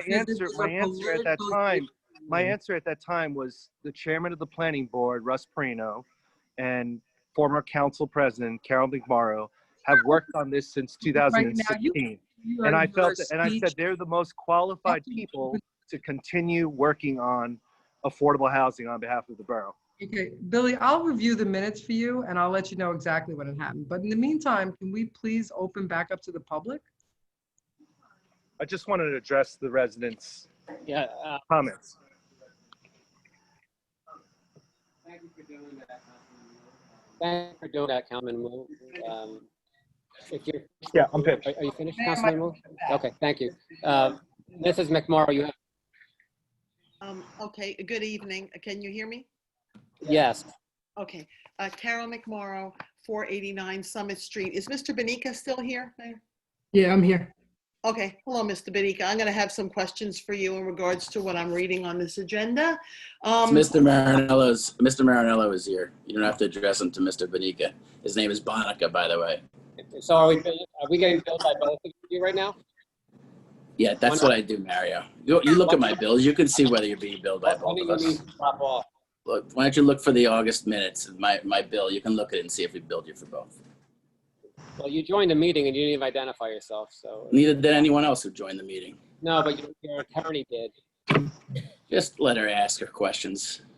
So I apologize for pronouncing your name wrong, Mr. Bonica, and yeah, I truly apologize. And I did not, Ms. Duffy only introduced you as being here, and I'm disappointed that Mr. Marinello did not let it be known that he was listening in and then just jump in for me. But I would be more than happy then to direct them to you, Mr. Marinello. Go ahead. Mr. Marinello, did you write this resolution number 20-132? Well, that's actually between me and my client, but I will say the answer is no, but I did review it. And I did make changes to it. Okay, since the taxpayers of Englewood Cliffs will be paying for any work that an attorney does, a resident has a right to ask who wrote the resolution. And since you chose to make yourself the spokesperson right now, who wrote this? I didn't choose to make myself a spokesperson. You asked me a question. Okay, but I meant, who wrote the resolution? I don't know. You'll have to ask the council people. Okay, Ms. Duffy, can you tell me who wrote this resolution? I don't know who wrote it. It was provided to me via an Okay, email. so Ms. Duffy, who emailed you the resolution? Ms. Duffy? I emailed it to her, Carol. Okay, so then this is a simple question, guys. It's going to be on someone's bills. I'm sure that it's not going to miraculously not be paid for. Just let's not play games. Just tell me who wrote the resolution. This is a simple question. It shouldn't be, you know, 20 questions to get one answer. Just who wrote the resolution? It's a 5-page resolution. I don't know what it matters. It doesn't make any difference. I wrote the resolution, and what does it matter? Okay, all right. Mr. Aversa wrote the resolution. Thank you, Councilman Aversa. Just asking who wrote the resolution. Okay. Well, you were asking Mr. Marinello. I just figured, let me stop the nonsense and answer the question, so. All right. Anyway, Mr. Aversa, then if you wrote the resolution, this is a very, as someone reading this from the public, this is obviously a very politically based resolution. I find it factually based, Okay, actually. right. Well, you know, and if I may just speak, I don't, you know, we don't need to even comment at the end. Okay, don't ask me questions. I won't have to answer. Go ahead. So as I stated, this is a very, in my opinion, very politically based resolution and a lot of defamatory statements. So if you're saying they're facts, the people that you're writing about, you would be defaming. And Mr. Aversa, I have some questions for you because I would like to know, and you're very defensive of the borough clerk in here, and I'd like to know why you never censured the borough clerk since she lost 13 lawsuits in the last year on Oprah, because you're referencing Oprah litigation in here. She lost 13 of them, which did cost the taxpayers a tremendous amount of money. So my question to you, Mr. Aversa, is why did you not censure the borough clerk after losing so many litigations?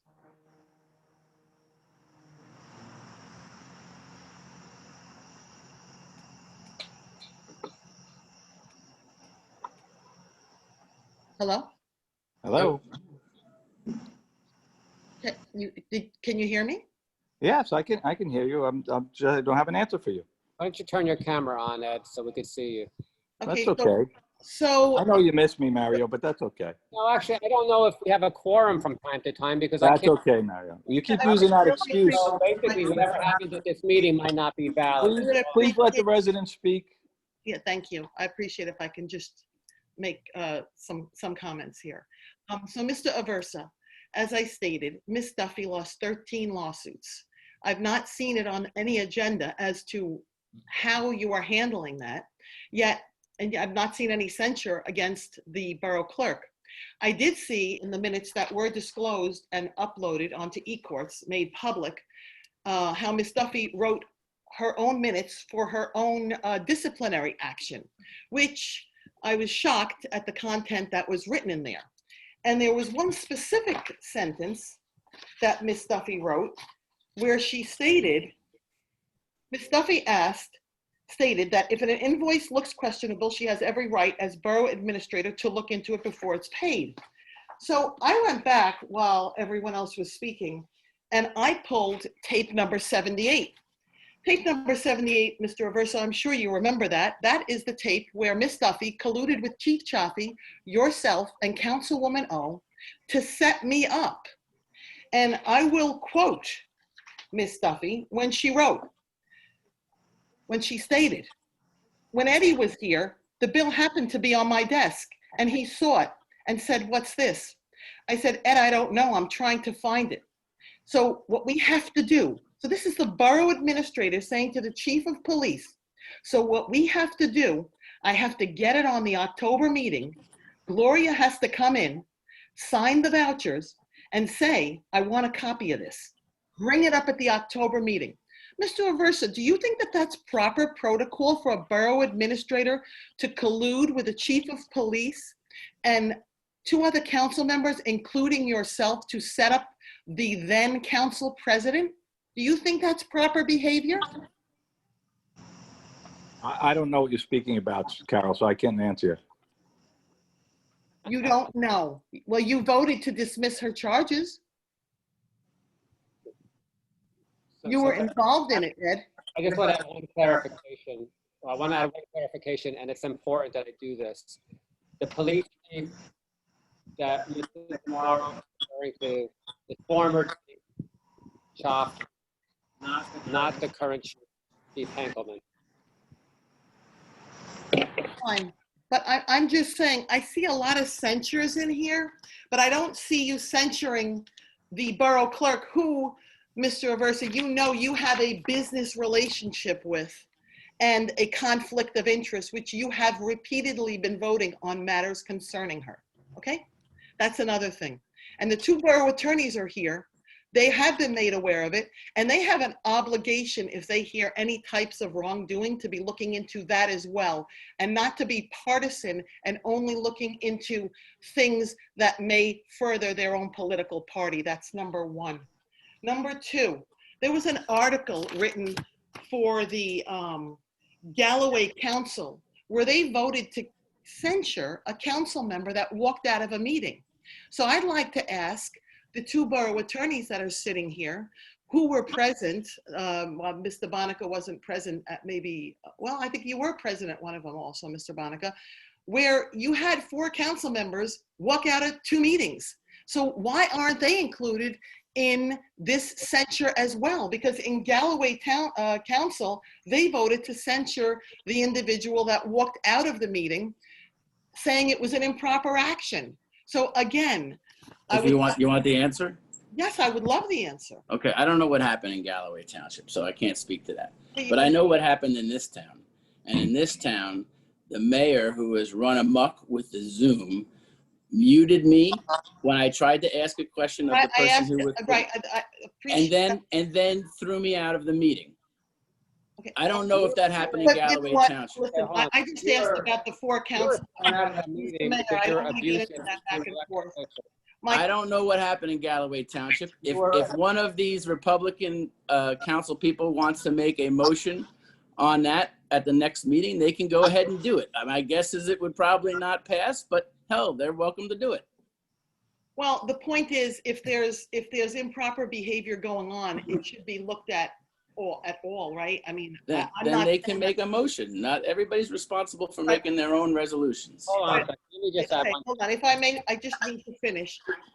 In my 6 years on council, I have never heard that, first of all, this is not written by Mr. Aversa. No disrespect, Mr. Aversa. An attorney wrote this.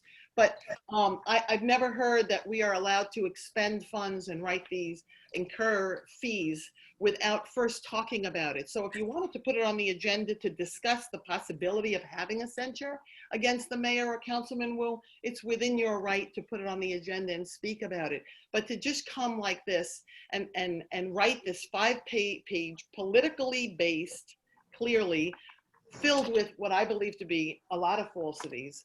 Mrs. McMorrow, with all due, I understand. No. I understand what you're saying. Mr. Marinello, please let me finish. Please let me finish. Thank you. So, because now when you do that, it just breaks someone's train of thought, and I don't find that helpful at all. I'm muted. Okay, so in doing that, it just, I don't know, Mayor, if it comes back to me what I was saying, I'll come back again.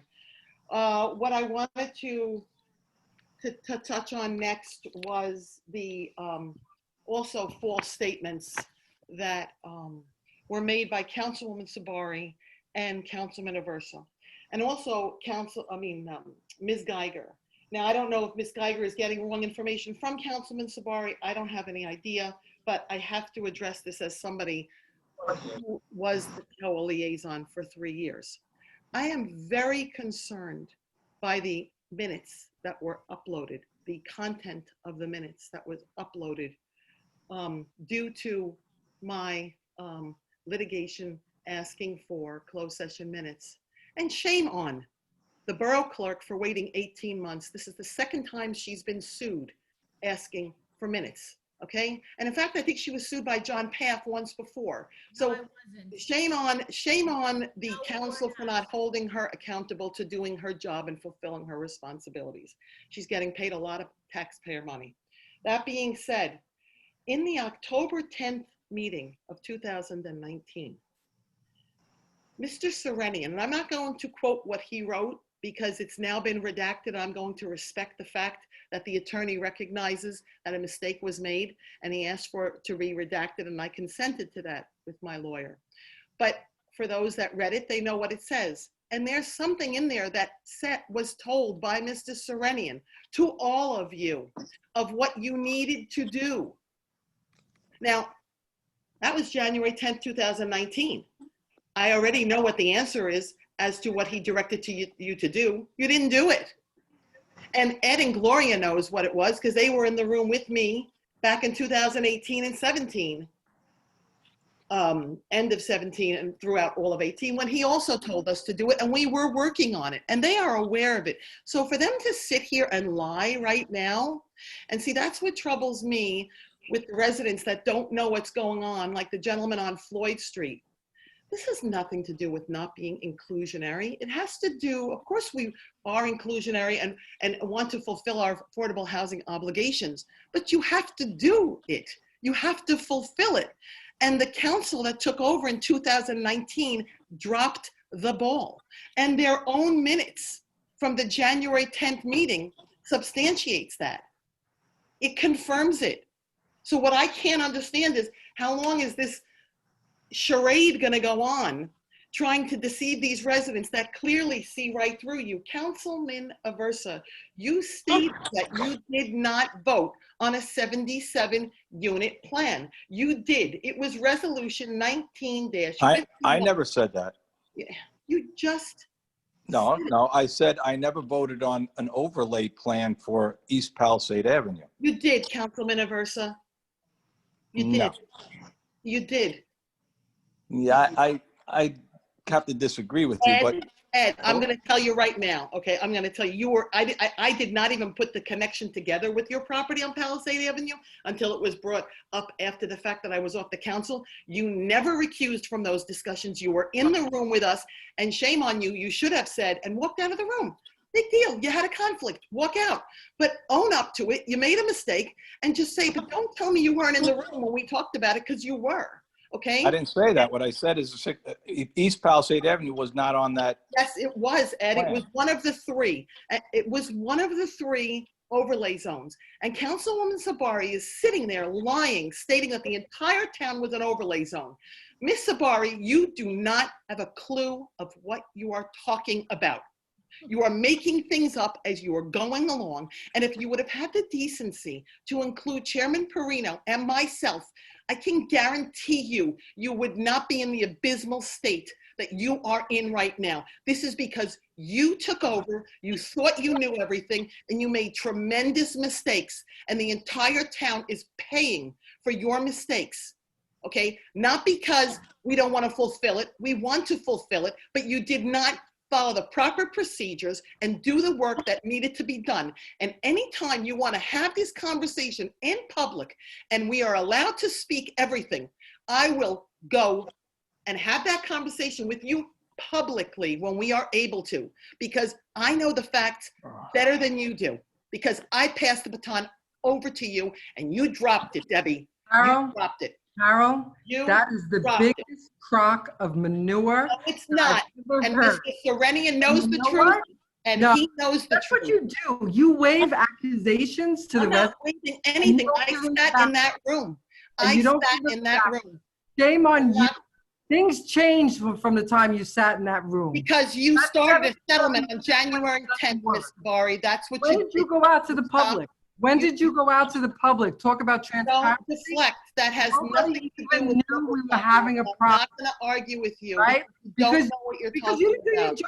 I've got the No, you started settlements on things that you had no right to, and you see what you're talking about. You have no idea. Okay, let the resident finish. No, he's making accusations. I'm not making accusations. I'm making statements, Ms. Sabari. And what concerns me, Mayor, is incorrect. Mayor, I have never seen copies. Statement that's incorrect. You let the resident finish. Mayor, I have never seen copies of the closed session minutes that I took part in. And I would like to know what my rights are since I was involved in those conversations in closed session having to do with affordable housing, and I have no idea if Ms. Duffy is misrepresenting the facts that took place while I was in that room. And I do not want that to take place. And I can tell you right now, from what I'm seeing from some of these things that are being written here, I have serious concerns about what is true and what is not true, okay? Please stop creating false narratives. I'm not creating any false narrative at all, okay? Go through the town again. You did it with the October minutes, Lizette, in 2018. Everybody was there. It's on video. You lied about the minutes and you created false minutes. You know what? Yes, You you created did. false narratives for Please everyone. don't fight with the Ms. residents. O'Shea was there, Mayor Kranjak was there, Councilman Wu was there. Everybody was there, and they know that you created a false narrative about the October minutes, and you did it for a reason. We're not going to rehash why. That's your Done it opinion. before. Once again, you throw out little pieces, no facts, just feelings. No, Mr. Serenian will not lie and not tell the truth. Okay, No. Mr. Serenian has made it very clear. I have all his correspondence. I know exactly what happened before. Because there are reasons why, and I'm not going to say why, because it would hurt the borough right now. I'm not going to do that. I'm not going to do the political gaming that you want, okay? And the last thing I will say for Ms. Geiger is the reason that scenic groups probably just entered an appearance is because I just wrote to Mr. Serenian in my position as former council president and COA liaison to remind him of the agreement that was entered into, okay, so that nobody dropped the ball, Ms. Geiger. That's why it happened. I didn't see anybody that's else not council. why. Yes, That's it is. not why. Yes, it is. So no, it's not. It absolutely Keep is. patting yourself on the back, Carol. No, I don't have to pat myself in the back. What I won't sit back and see is to create a false narrative for these residents who are innocently sitting by and being told mistruths. Not going to happen. And by the way, Debbie, we have a criminal background check policy that Lizette is aware of. And if you are, I don't know whether you are a convicted felon or not, but if you, it's not my personality, and I'm not going to do it. If you are a convicted felon, you had a right to disclose that to the public before they voted for you and let everyone know what you were convicted of. Thank you, Mrs. McMorro. It's been more than enough time. Thank you. Since 2017. Mrs. McMorro, are you finished? Yes. Thank you. Mrs. McMorro, are you finished? Yes, I am. Thank you very much, Mayor. And by the way, with a conviction, I want to make sure that you're allowed to be signing checks and documents for this borough. I'm very suspect of that. Now, the issue of censure also came up, and you know, censure is a political tool used by losers, will never be reversed, ever. You fit that so well. Congratulations. Also, it's clear that your censure is all about retaliation. Okay? You're retaliating because we asked for investigation of you and Debbie and Jimmy and Gloria. Why? Well, because you guys found us out. And I want an investigation. And it wasn't an investigation. Are we done with the public portion? Can I make a motion to close to the public? And as a convicted felon, we're not comfortable serving on those governing bodies. Okay? By the way, you know, you should be arguing censoring Gloria minor. It's the same thing. You're just doing it in retaliation because you lost an election by a landslide. Okay, enough already. Can we please? Well, yeah, I think there's a lot of questions on the censure itself. You know, I had to look. You know, I didn't get this censure till today. Can we make a motion to close to the public and then continue with borough business, please? No, Mr. Wu's got the floor. So stop interrupting. Yeah, I mean, Don't mute me, Mario. Stop interrupting. Don't mute me, Mario. it says in the censure, I just want to quickly. The public has a right to speak now. It's open public session. This is not time for Billy Wu. Has a right to speak.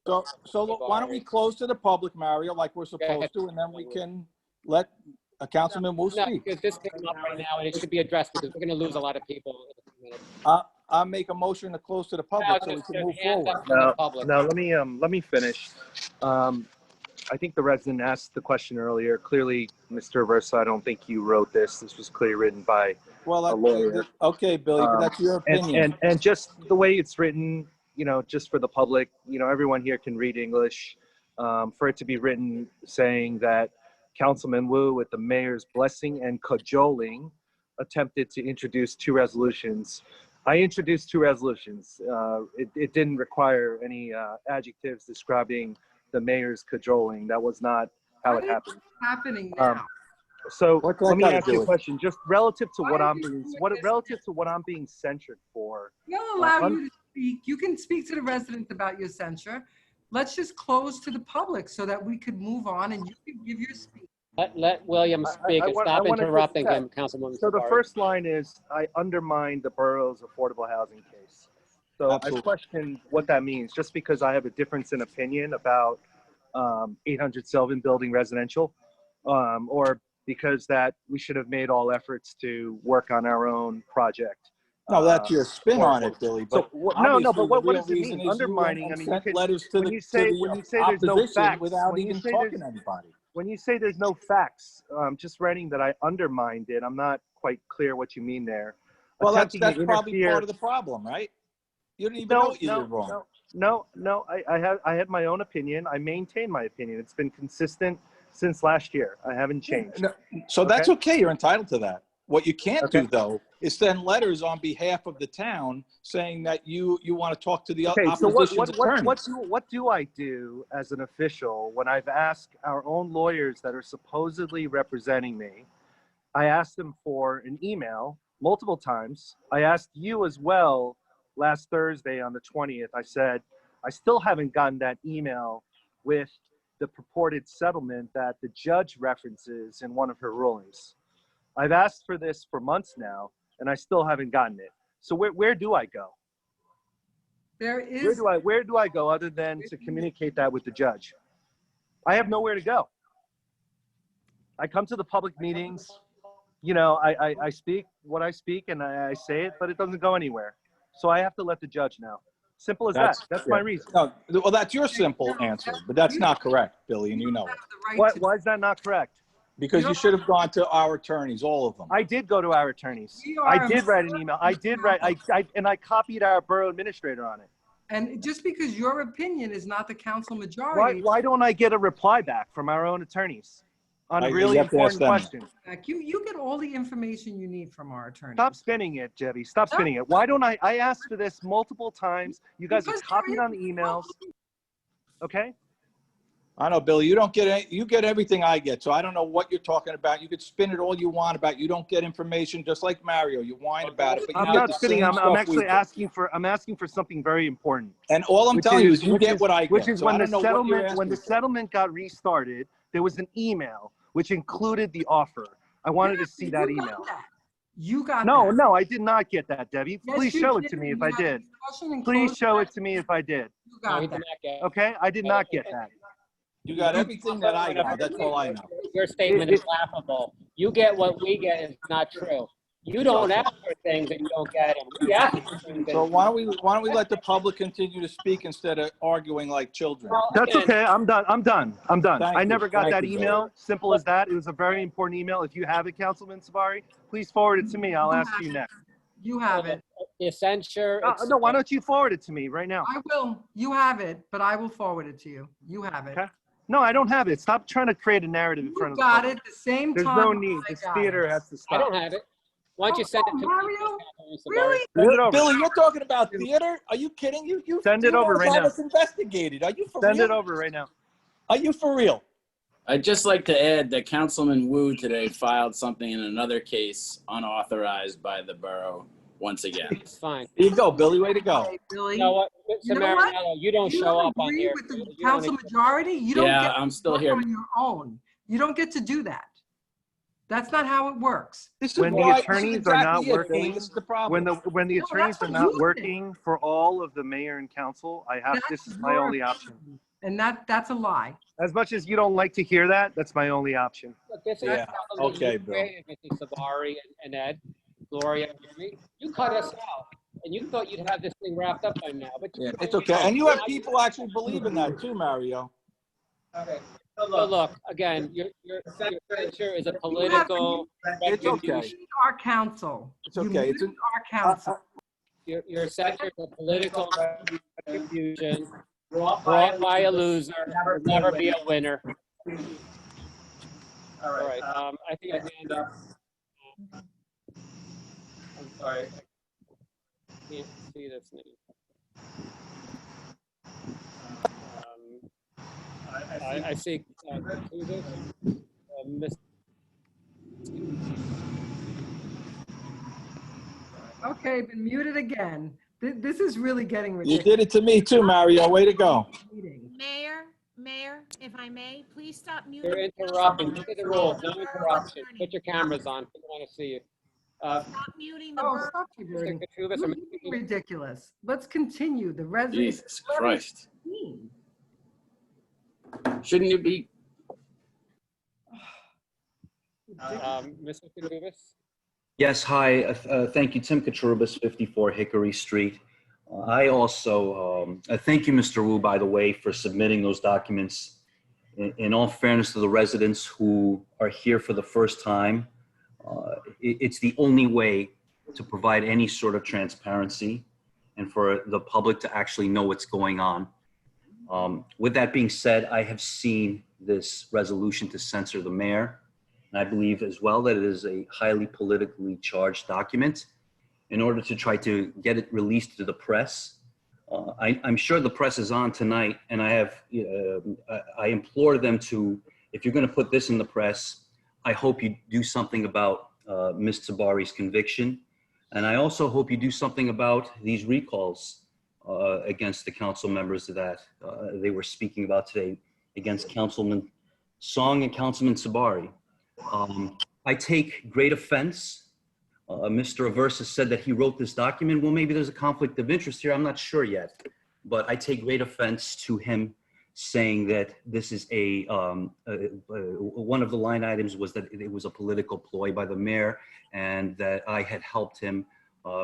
Nothing could be further from the truth. And if you want to ask somebody about who Tim Katrubis is, Mr. Aversa, go ask Mayor Parisi himself, because after I had moved into town 10 years ago, Mayor Parisi was gracious enough to call me and welcome me to town. And just after he had welcomed me into town, he said, you know, would you mind putting up a political sign on your lawn, right, for the Democratic Party for that year's election? And I kindly declined. And I said, you know, Mr. Mayor Parisi, thank you very much. And I appreciate what you've done, but there's no way, I do not fly political signs on my lawn. Okay. To this day, I have never flown a political sign on my lawn. So it's highly offensive that you say things like that about me.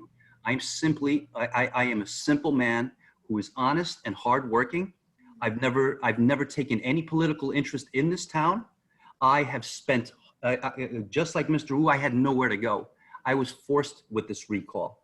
And it's offensive to me when I have spent thousands of hours, okay, thousands of hours, Mr. Aversa, to analyze this brief. I would love to have the opportunity for all of us to get deposed. And I sincerely, I have one question for Mr. Marianello, who I hope just answers this question as soon as I'm done speaking.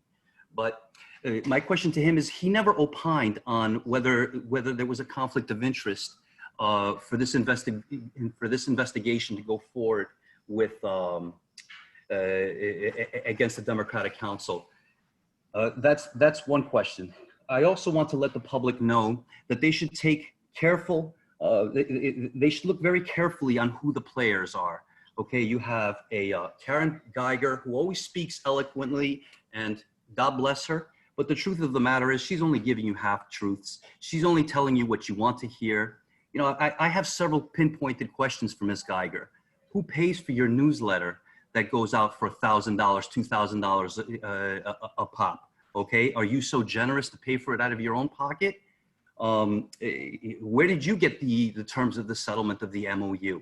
I would love to see that MOU. Everybody keeps saying that MOU is so great for us, but show it to me. Don't give me, Ms. Sabari, with all due respect, but you are the person that has a history of being dishonest. It seems like you've been convicted of some sort of felony. I would like to see that MOU. Just show it to me. Let the people decide what that MOU is before you just say, take my word for it. I am as honest as they can. Last thing I want to say before I want to have Mr. Marianello answer my question, please. The public needs to understand, Miss Geiger has been living in town for 40 years, okay? She's been on the Board of Ed. She is partners with Deborah Tabari, and they co-wrote the Eye on the Cliffs newsletter. They go around and they tell you exactly what they want. And in the end, the Democratic Party here in town is a political machine that's funded from somewhere. And I suspect where it's being funded from. The Democratic, I was never a Republican, okay? I have always been an independent. I was forced into my position. I was forced into this position as a resident who cares about his community. So you can do whatever it is that you like to look into my background, but in the end, you will find nothing more than I am a person who has worked very hard for the community, and I don't believe anything that comes out of your mouth, and I think that there should be a lot more transparency. And it really is shameful that we have had to spend, that I'm up right now till 11:15 at night, so are the rest of the residents, when we were trying to ask very pinpointed questions to every single one of you for pulling a disappearing act on us for whatever reasons. I'm sure that they're nothing more than they're politically charged. Thank you very much for your time, and I look forward to Mr. Marianello's answer to my question about the opining on the resolution to have an investigation against the Democratic council members and their activities into affordable housing.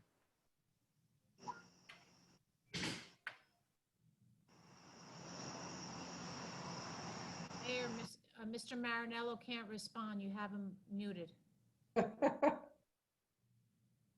No, he's not muted.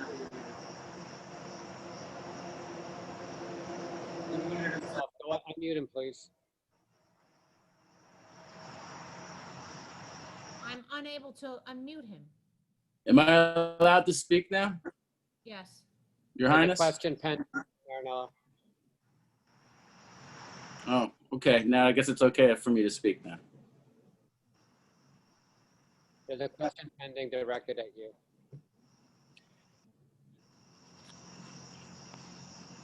The question was, what was my advice on the investigation resolution? Is that what it was? On the conflict of interest. Yeah, so I'm glad you brought up that resolution, because I've heard a lot of people tonight talk about the politics of this censure vote. And it's amazing that the same people who could say that don't see right through the ridiculous resolution that was proffered a few meetings ago. But the fact of the matter is, had I been given the opportunity last meeting to give my advice on that, I would have. But instead, I was thrown out of the meeting when I was about to give it. It's actually disgraceful. And I've never seen this anywhere else but in this town. It's ridiculous what people have to deal with you, Mr. Mayor. You're an absolute bully. You know what? You're being rude. No, you're an absolute bully. You don't represent me. You will leave the meeting just the way you left last. You're right. The only people you let Englewood Cliffs. That's what I represent. with whatever you say. The same thing, the same complaints Mr. Wu has. I represent the full council. That's what I represent. I don't represent him. I don't represent you, Mr. Mayor. I don't represent Mr. Aversa. You can keep saying all you want, but at the end of the day, I can't hear you. Get better internet, Mayor. I can't hear you. I can't hear you, Mayor. Get better internet. All right, you done? I can't hear you, Mr. Mayor. That is your. I think I've given enough information. I have a question for Councilman Wu. Wait, what was the answer? The answer is that he's going to say he represents us. But he does cut us out of all affordable. Nobody can hear you, Mayor. He's exited us, and you know he'll be reckoned. No, the question was it a conflict of interest for the other 4 council members to vote on the investigation. Well, that's in the courts right now. So it really doesn't matter what Mr. Marinello's opinion is, because the judge is going to decide that. I forget the date, maybe it's September 23rd or September 25th, whatever date it is that they've placed that. But obviously, it's being worked on and the judge will decide. So does he want to give an answer on that or not? I wanted to give one last month.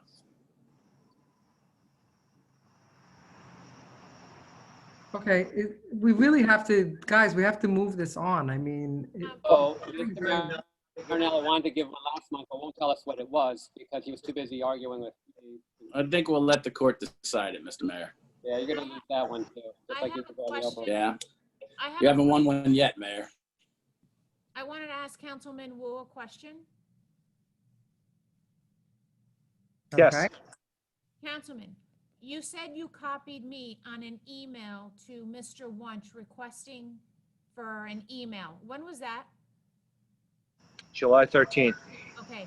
Could you check that email? You have Mr. Wunsch's email incorrect. So that means that when you would have sent it to that email address, it would have bounced back. Mr. Wunsch did not receive that email on July 13th. I let Mr. Wunsch know after that as well in the council meeting after that. So he's well aware of the question. Let's not dodge the fact that. So did we send acknowledge it that. to the appropriate address? You kept referencing that you sent an email to Mr. Wunsch that I was copied on, and I just looked for it. And yes, it's incorrect. The email address is incorrect. So Mr. Wunsch would not have received that email. What email address are you saying is incorrect? The one that you sent it to, Yeah, what is that email address? Can you read it to me? a.wunsch@englewoodcliffsnj.org.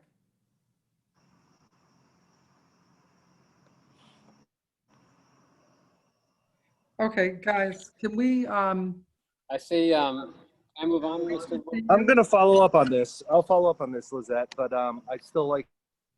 No, absolutely. If you're entitled to it, absolutely get it. No. I'm just saying, you referenced me here, What But I Mr. got a Marinello's copy of answer is on the something conflict of interest.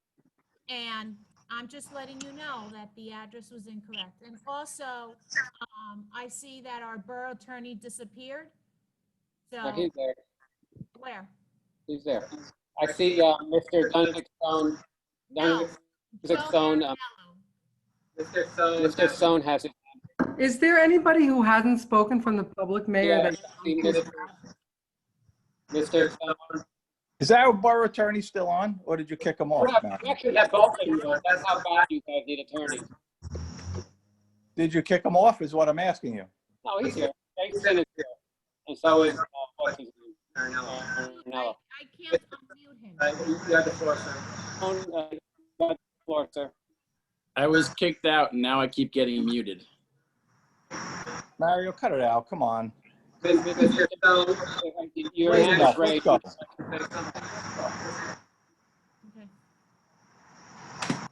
Okay. See it.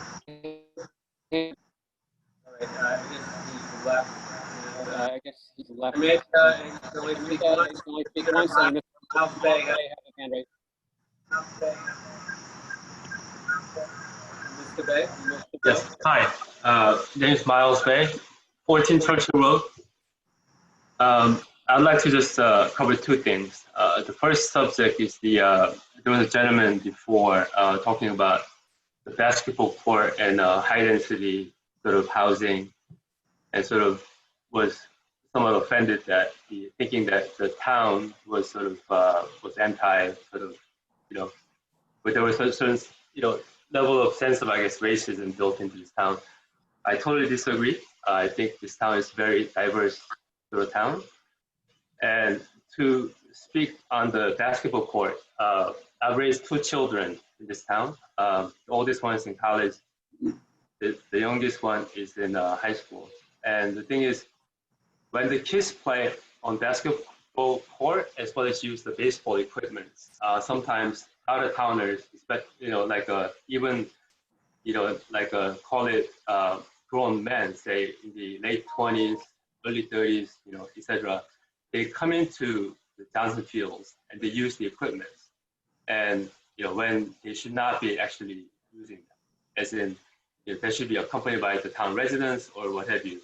So there were several instances when I used to post Little League, etc., that people from out of town basically using the equipment and the spaces, and the kids were getting scared because they'll be playing ball, and all of a sudden like 20 people show up, like grown men show up, and they just basically take the field, right? So I think it's more about the safety of our town folks rather than anything else. So we obviously pay for the maintenance and everything else, but I don't think it's about racism or the town being against other people coming into our town. I think it's more about safety of the people of the town. On the subject of the affordable housing units, I think I am still of the same view that majority of our town residents are in favor of us, the town, meeting the quota of the residents, the affordable housing. I believe that number was somewhere in the 70s.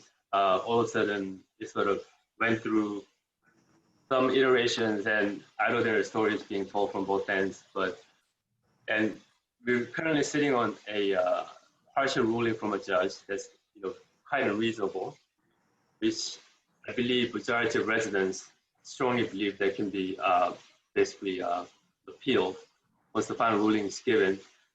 Town residents are not stupid. We know the risk of not settling and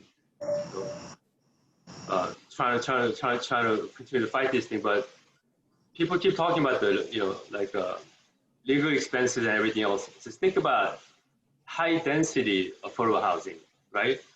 Or affordable housing being met through high density housing. The legal fees you're talking about is going to be like nothing compared to the cost that the town has to incur to support the infrastructure, the schools, the policing, everything else. So I totally think that we should, if you need to take a vote of the residents, I would love to see that. To see, just to confirm that majority of the residents here is not in favor of settling, but continue to sort of basically appeal the case. Because once the final ruling is given, it's going to be so unreasonable. We're going to be able to sort of fight it. I have no doubt that we're going to be in a better position than what the judge said with the whatever the agreement, that settlement that you guys are trying to push. Thank you. Thank you. I don't see any other hands raised. If you've already spoken, the rules are you can't speak again, unfortunately, but I will keep to the Robert's rules. So with that, I'd like to have a motion to close the public portion. So moved. Second. All in favor?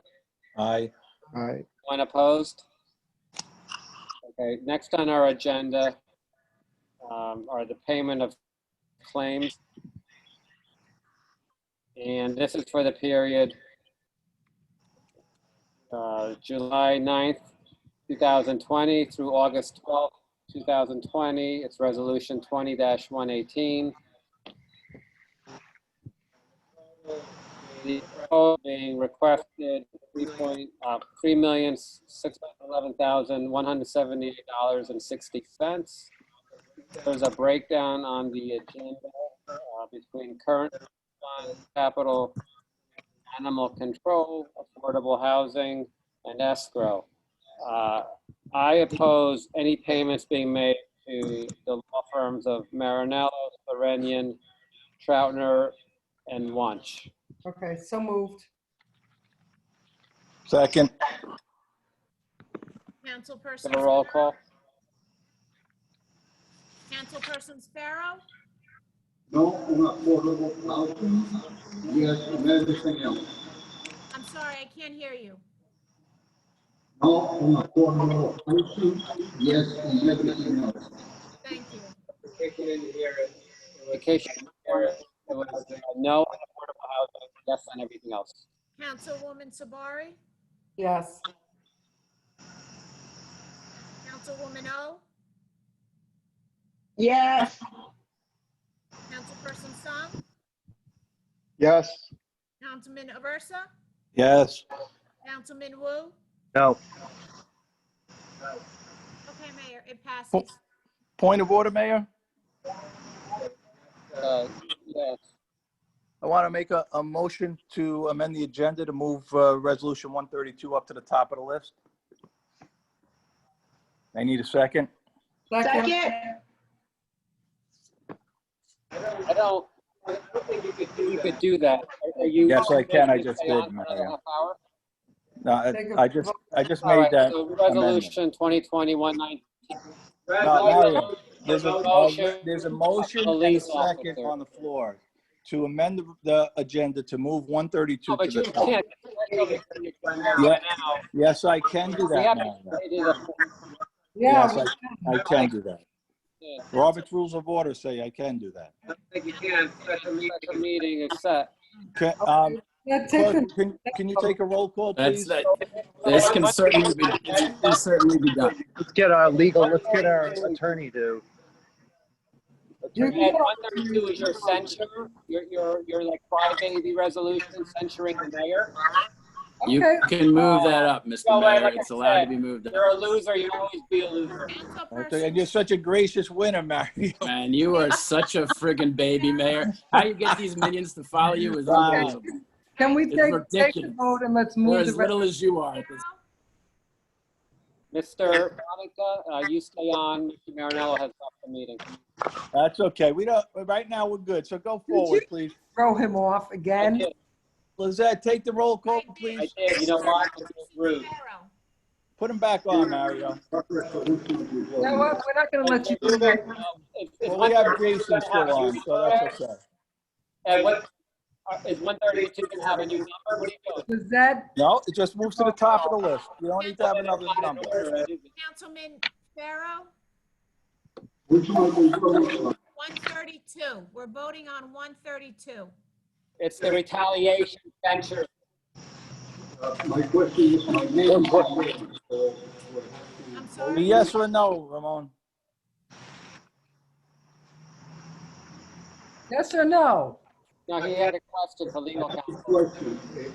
Do I have to vote? My name is. To vote on the resolution? No, you can recuse.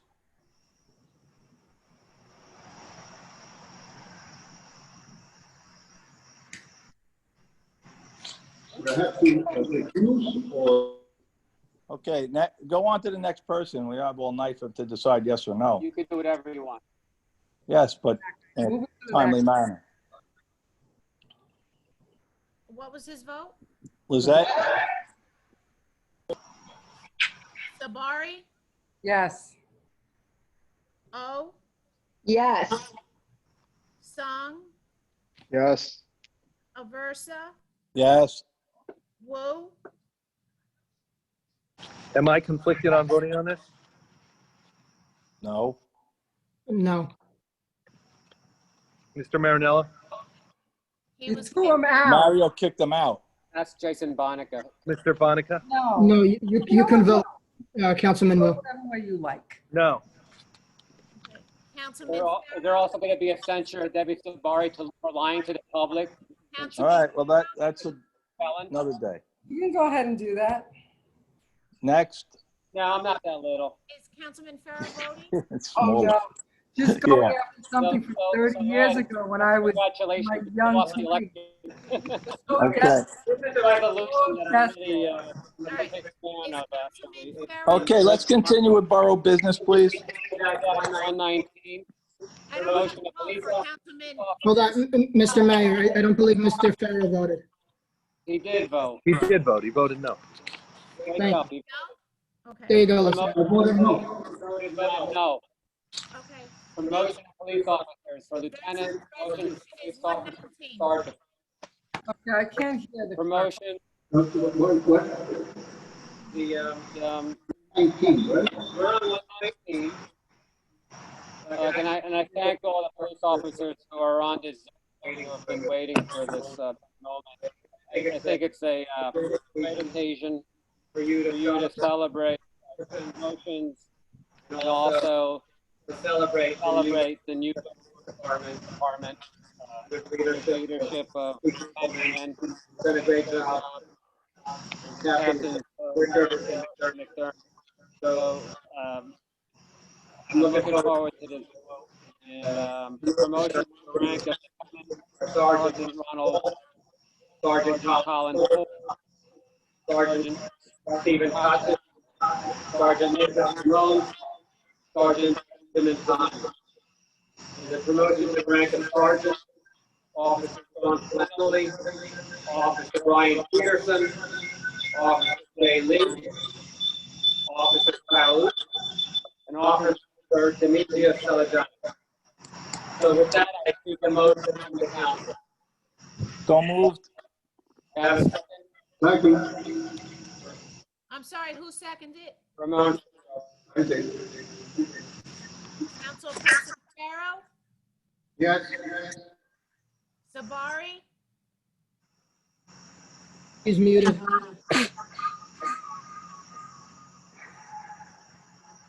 Yes, and you really have to stop, Mayor. You can't keep muting us. Did not mute you. Oh, you're a liar. But he doesn't have that authority after tonight. Yes.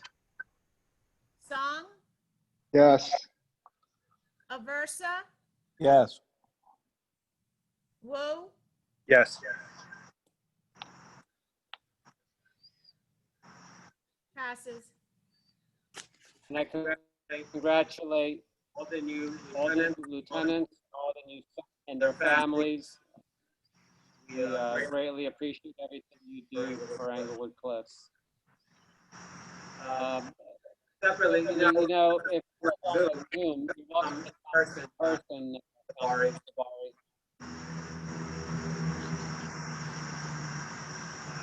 So next up, resolution 20-120. This is a not to exceed amount. Waste of money. I would not do this.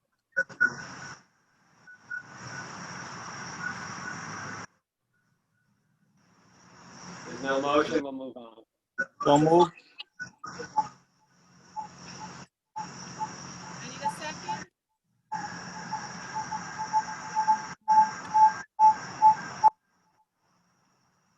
I can't second because I'm muted. This is ridiculous. Mario, cut it out.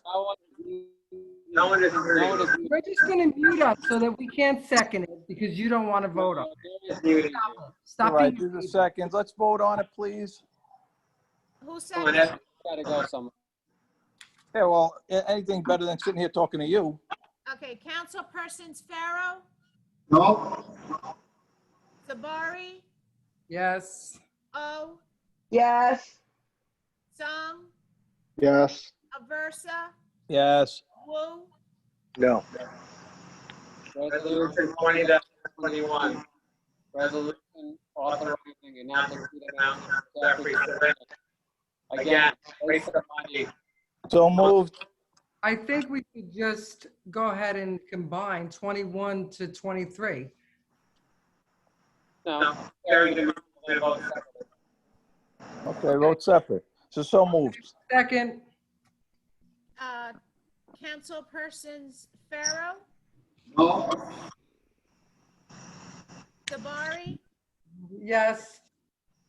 O, Yes. Song, Yes. Aversa, Yes. Wu, No. Resolution 20-22. Resolution authorizing not to exceed amount to Diego Shahinian and John Tomasi. Waste of money. I would not do that. So moved. Second. Councilpersons Pharaoh, No. Sabari, Yes. O, Yes. Song, Yes. Aversa, Yes. Wu. No. Resolution 20-23. Resolution authorizing not to exceed amount for harbor consolidation. Second. So here, they cut us out also. I cut us off also. So moved. Second. Councilpersons Pharaoh, No. Sabari, Yes. O, Yes. Song, Yes. Aversa, Yes. Wu, No. Resolution 20-124. Renewal of Henry Retail Construction License. So moved. Second.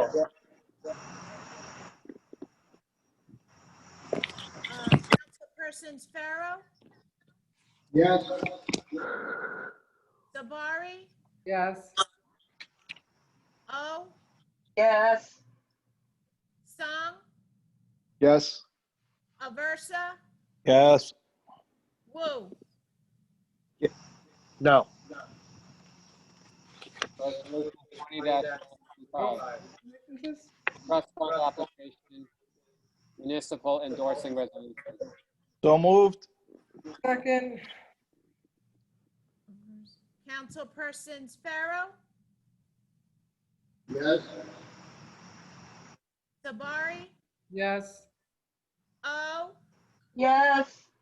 Song, Yes. Aversa, Yes. Wu. I'm going to vote no. Resolution 20-126, approving the bylaws of the South Bergen Municipal Joint Insurance Fund. So moved. Second. Councilperson Sparrow, Going to abstain. I'm sorry? Who's abstaining? Yeah. Sabari, Yes. O, Yes. Song, Yes. Aversa, Yes. Wu. I'm going to abstain as well. I have no information on this. It has to do with Resolution 20-127, resolution for approval to submit a grant application and execute a grant contract with the New Jersey Department of Transportation for the 5th Street roadway improvements project. So moved. Second. Councilperson Sparrow, Yes. Yes. Sabari, Yes. O, Yes. Song, Yes. Aversa, Yes. Wu. Yes. Resolution 20-128, authorizing settlement of Ashish and Avanti Karnani Block 1104, Lot 12, 16 Barbara Drive. So moved.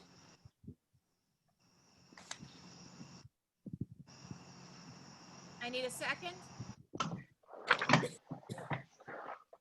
Second. Councilperson Sparrow, Abstain.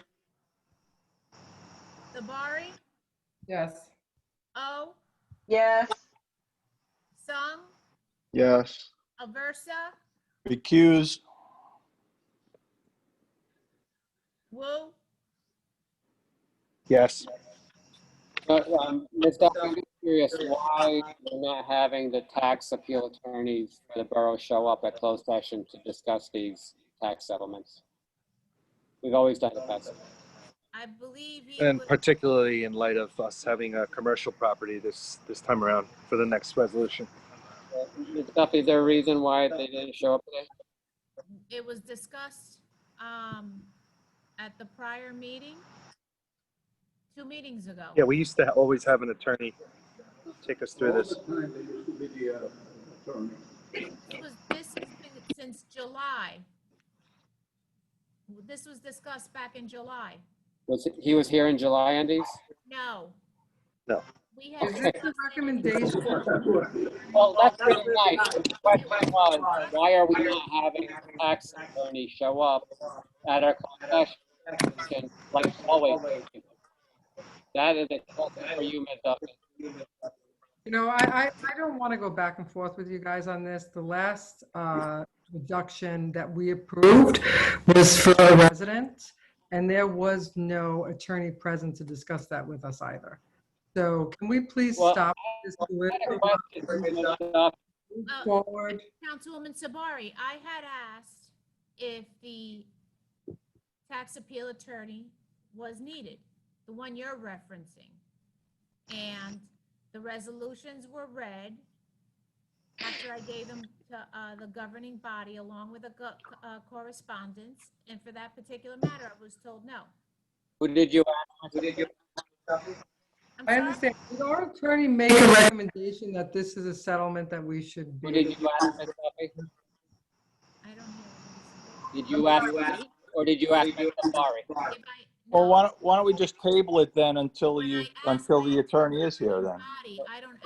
I want an answer to my question, Ms. Duffy. Who did you ask? I just told you, when I sent the emails out, I asked the entire governing body. We always get that, especially when you're giving large amounts. It's up to the council if they want to vote on these right now. If they want to vote on 20-129, authorizing settlement of 546. Are you okay with 128? I meant to ask sooner. Relax. Blocks 7, not 14. I'm just trying to. It's fine if the council wants to do this. Let's just take Now on, Ms. Duffy, stand in the rules, have the tax attorney show up. Okay, so move. Let's move forward. I'm going to move to pass the resolution. Fine, is there a second? Is there a second? I don't even know if everybody's muted or not muted. No one, I didn't mute anyone. Okay, I'm good if nobody wants to second it. Is We can a move on. second? So there's no second 20-120. We'll move forward. Okay. Is that okay to move forward, everybody? All right. Move on. 20-130. Resolution for authorization to construct and install COVID-19 memorial at Whitty Field. Now, So moved. the memorial, I wanted to have the Eagle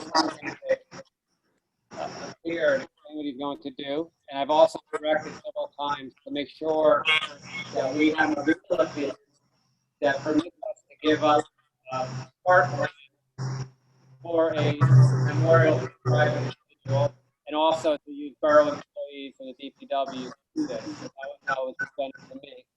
Ms. Duffy, legal. I think that's reasonable. I move that motion. That's a different answer. I'm at Ms. Duffy. I can't even understand what I can't understand you either, Mary. You're fading in and out. You're giving up parkland to an individual for a private project. Are you against it or are you for it? I believe the Eagle Scout is on here, but what Okay, is but- the question? Because they can't hear you. All right. Well, I'm sorry, hold on a second. I just wanted the attorney to say whether or not this is permitted. Jason, were you consulting about this? I can't hear a word you're saying, Mayor. Neither can I. I have no idea what he's trying, the point he's making. Now I can't hear nothing. That's worse. Yeah, I've got nothing. Maybe not. So the question was Oh, that's better. whether or not we are permitted legally to provide parkland, which is a public property, to an individual, a private memorial, and also to use DPW employees to construct that memorial. I think it's a noble cause. I think it's also maybe premature because we're still in the middle of the pandemic, but I could see myself past that. I just want to make sure that we have a legal opinion and I've been asked that we can do this. Have you asked this question to council prior to tonight? Yeah, I mean, I didn't even know about this until you asked the question now, so I'd have to look into it, Mayor. I've been emailing. I've emailed Lizette no fewer than 4 times. Marinello's been on those emails. Yes, and the resolution, Jason, just so you know, the resolution was written by Joe. He read the information provided to us by the Eagle Scout. The entire project will be erected by the Eagle Scout. Okay, I mean, if Joe says you can do it, then if you wrote this, then you can do it. Joe wrote the Well, resolution. I think if Joe wrote the resolution, that means that. Duffy, so you're saying that no borough employees will be used, right? What I said was the Eagle Scout will be erecting the entire project. You had told me that DPW employees would be used. I can't hear you. You told me that DPW employees would be used. Is that not the case? Well, that's what it said. That's what it says on the resolution. It says it will be installed by the Borough Department of Public Works. No, that's incorrect. Now that's different. Well, that's what it says, though. The installation will be by the Eagle Scout. So if we cross that line out, it just says, whereas the plan would provide for the memorial to be located at Whitty Field and to be installed by the Borough Department of Public Works. It'll be installed by, the Eagle Scout has to do the project in order to get credit. Okay, but I'm just telling you what the resolution says. Correct, okay, so that needs to be removed. Now, the superintendent may supervise if the dirt has to be shifted and may give him a laborer just to move the dirt. That's it. Listen, the department, the DPW has to be involved. Well, The resident can't just go up there and start to build a memorial. I think the concept and the idea is great, but I don't see the issue. The DPW helps with what they might need. Well, like I said, I met with the Eagle Scout along with the DPW superintendent. We reviewed the area, and as soon as we were done, I called the mayor on the phone and I told him exactly what was being done while I was at the park, and he was not against it. What the DPW superintendent stated was that he will be there when the dirt is being moved to make sure that it's all level and it's not too much dirt is taken out. Will he be providing one laborer? I don't know. Mark may do it himself. I'm not certain. But other than that, the entire work will be done by the Eagle Scout, because then he doesn't get any credit. So, Ms. Duffy, I have asked for a legal opinion. I know Marinello would permit us to do that. I know Marinello wrote a resolution, but an opinion in writing is what I wanted. It doesn't sound like you did what I asked you to do. Yes, I did do what you asked me to do numerous times. The entire governing body was copied. Mr. Marinello was copied. Whenever you wrote back, you removed Mr. Marinello from the emails. Is there a legal opinion? I don't understand. We're giving up public property. No, look, we are giving up public property. I just want to make sure that it's legal to do that. Well, why don't you let Marinello back in the meeting? Well, I have Jason here. Well, you're asking for Joe's opinion, and you wouldn't even let him back in. Mario, you're ridiculous. It shouldn't come down to the night of the meeting. That's ridiculous, Mario. You just don't want to get any borough business done. Let's just vote on it. I mean, these people have been waiting. Either we're going to deprive this kid of doing his project because you're stubborn. I mean, come on, just let him in so we can continue. Why don't we ask? All right, hold on a second. Just to be clear, I want the Eagle Scout. The Eagle Scout is on. Why don't you allow him to speak? You guys let him use property. Okay, yeah, go ahead. Sal, can you hear us?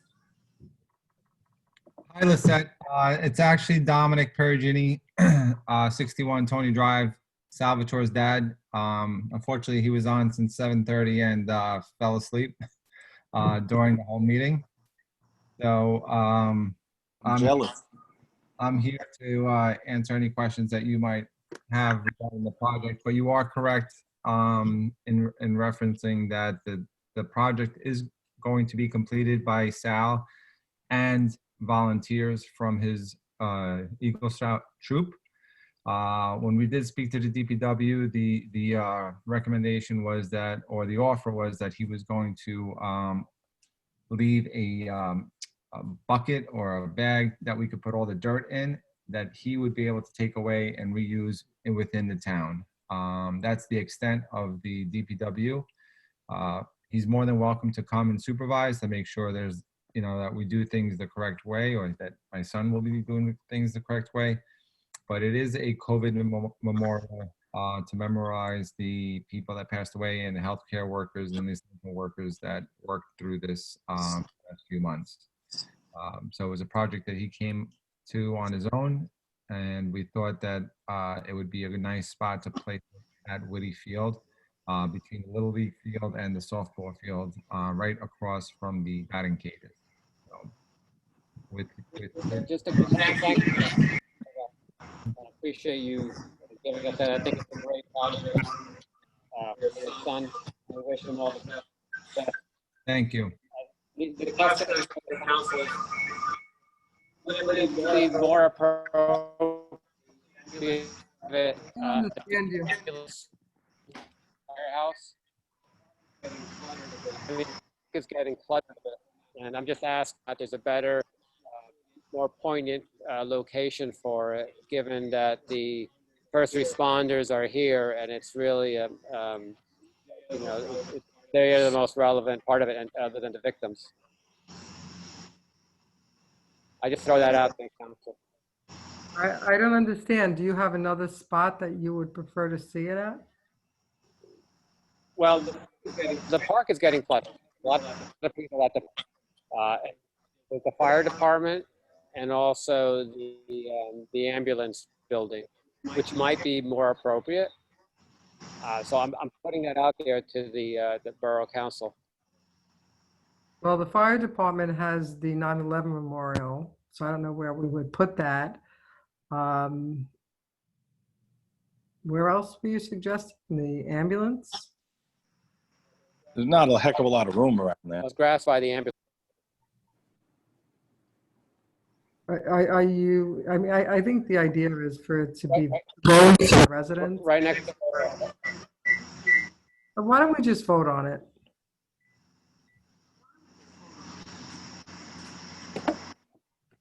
Yeah, so I make a motion. And I second. I'm okay with it. I'm okay with it. Have your vote. Make sure you're allowed to do this, Jason. Or they're allowed to do this, Jason. What? I said, have your vote. They make sure that this is all. Councilperson Sparrow, I'm going to abstain on this. Sabari, Yes. O, Yes. Song, Yes. Aversa, Yes. Wu, I'm gonna vote yes. I'm sorry, I can't hear you. I'm gonna vote yes on it, but I'd really like to see the, Jason Bonica and Joe please tell us formally that borough property can be used. Please check your emails. You'll see Bill's response. And like I said, he drafted the resolution. Had he not been in agreement, he would have advised not. Okay, we did the vote. It's good. We also voted to use the DPW employees. That's a mistake, Mayor. I'll take that off. Well, right, it's a lot of mistakes. Okay, can we move on to the next Look at resolution, please? Utilizing and moving the dirt. So the next item up is resolution 131, authorizing an emergency installation of fence. So moved. Police Department. That's policeman. So moved. Second,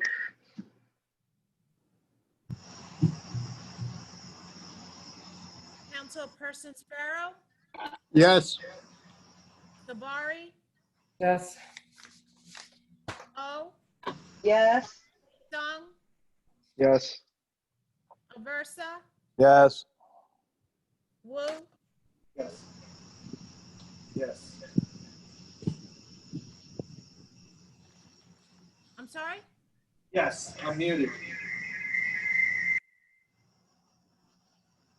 I didn't mute you. Motion to adjourn. Muted. Motion to adjourn. Second. All in favor? Aye. Aye. Aye. Favor? Thank you. Okay, good night.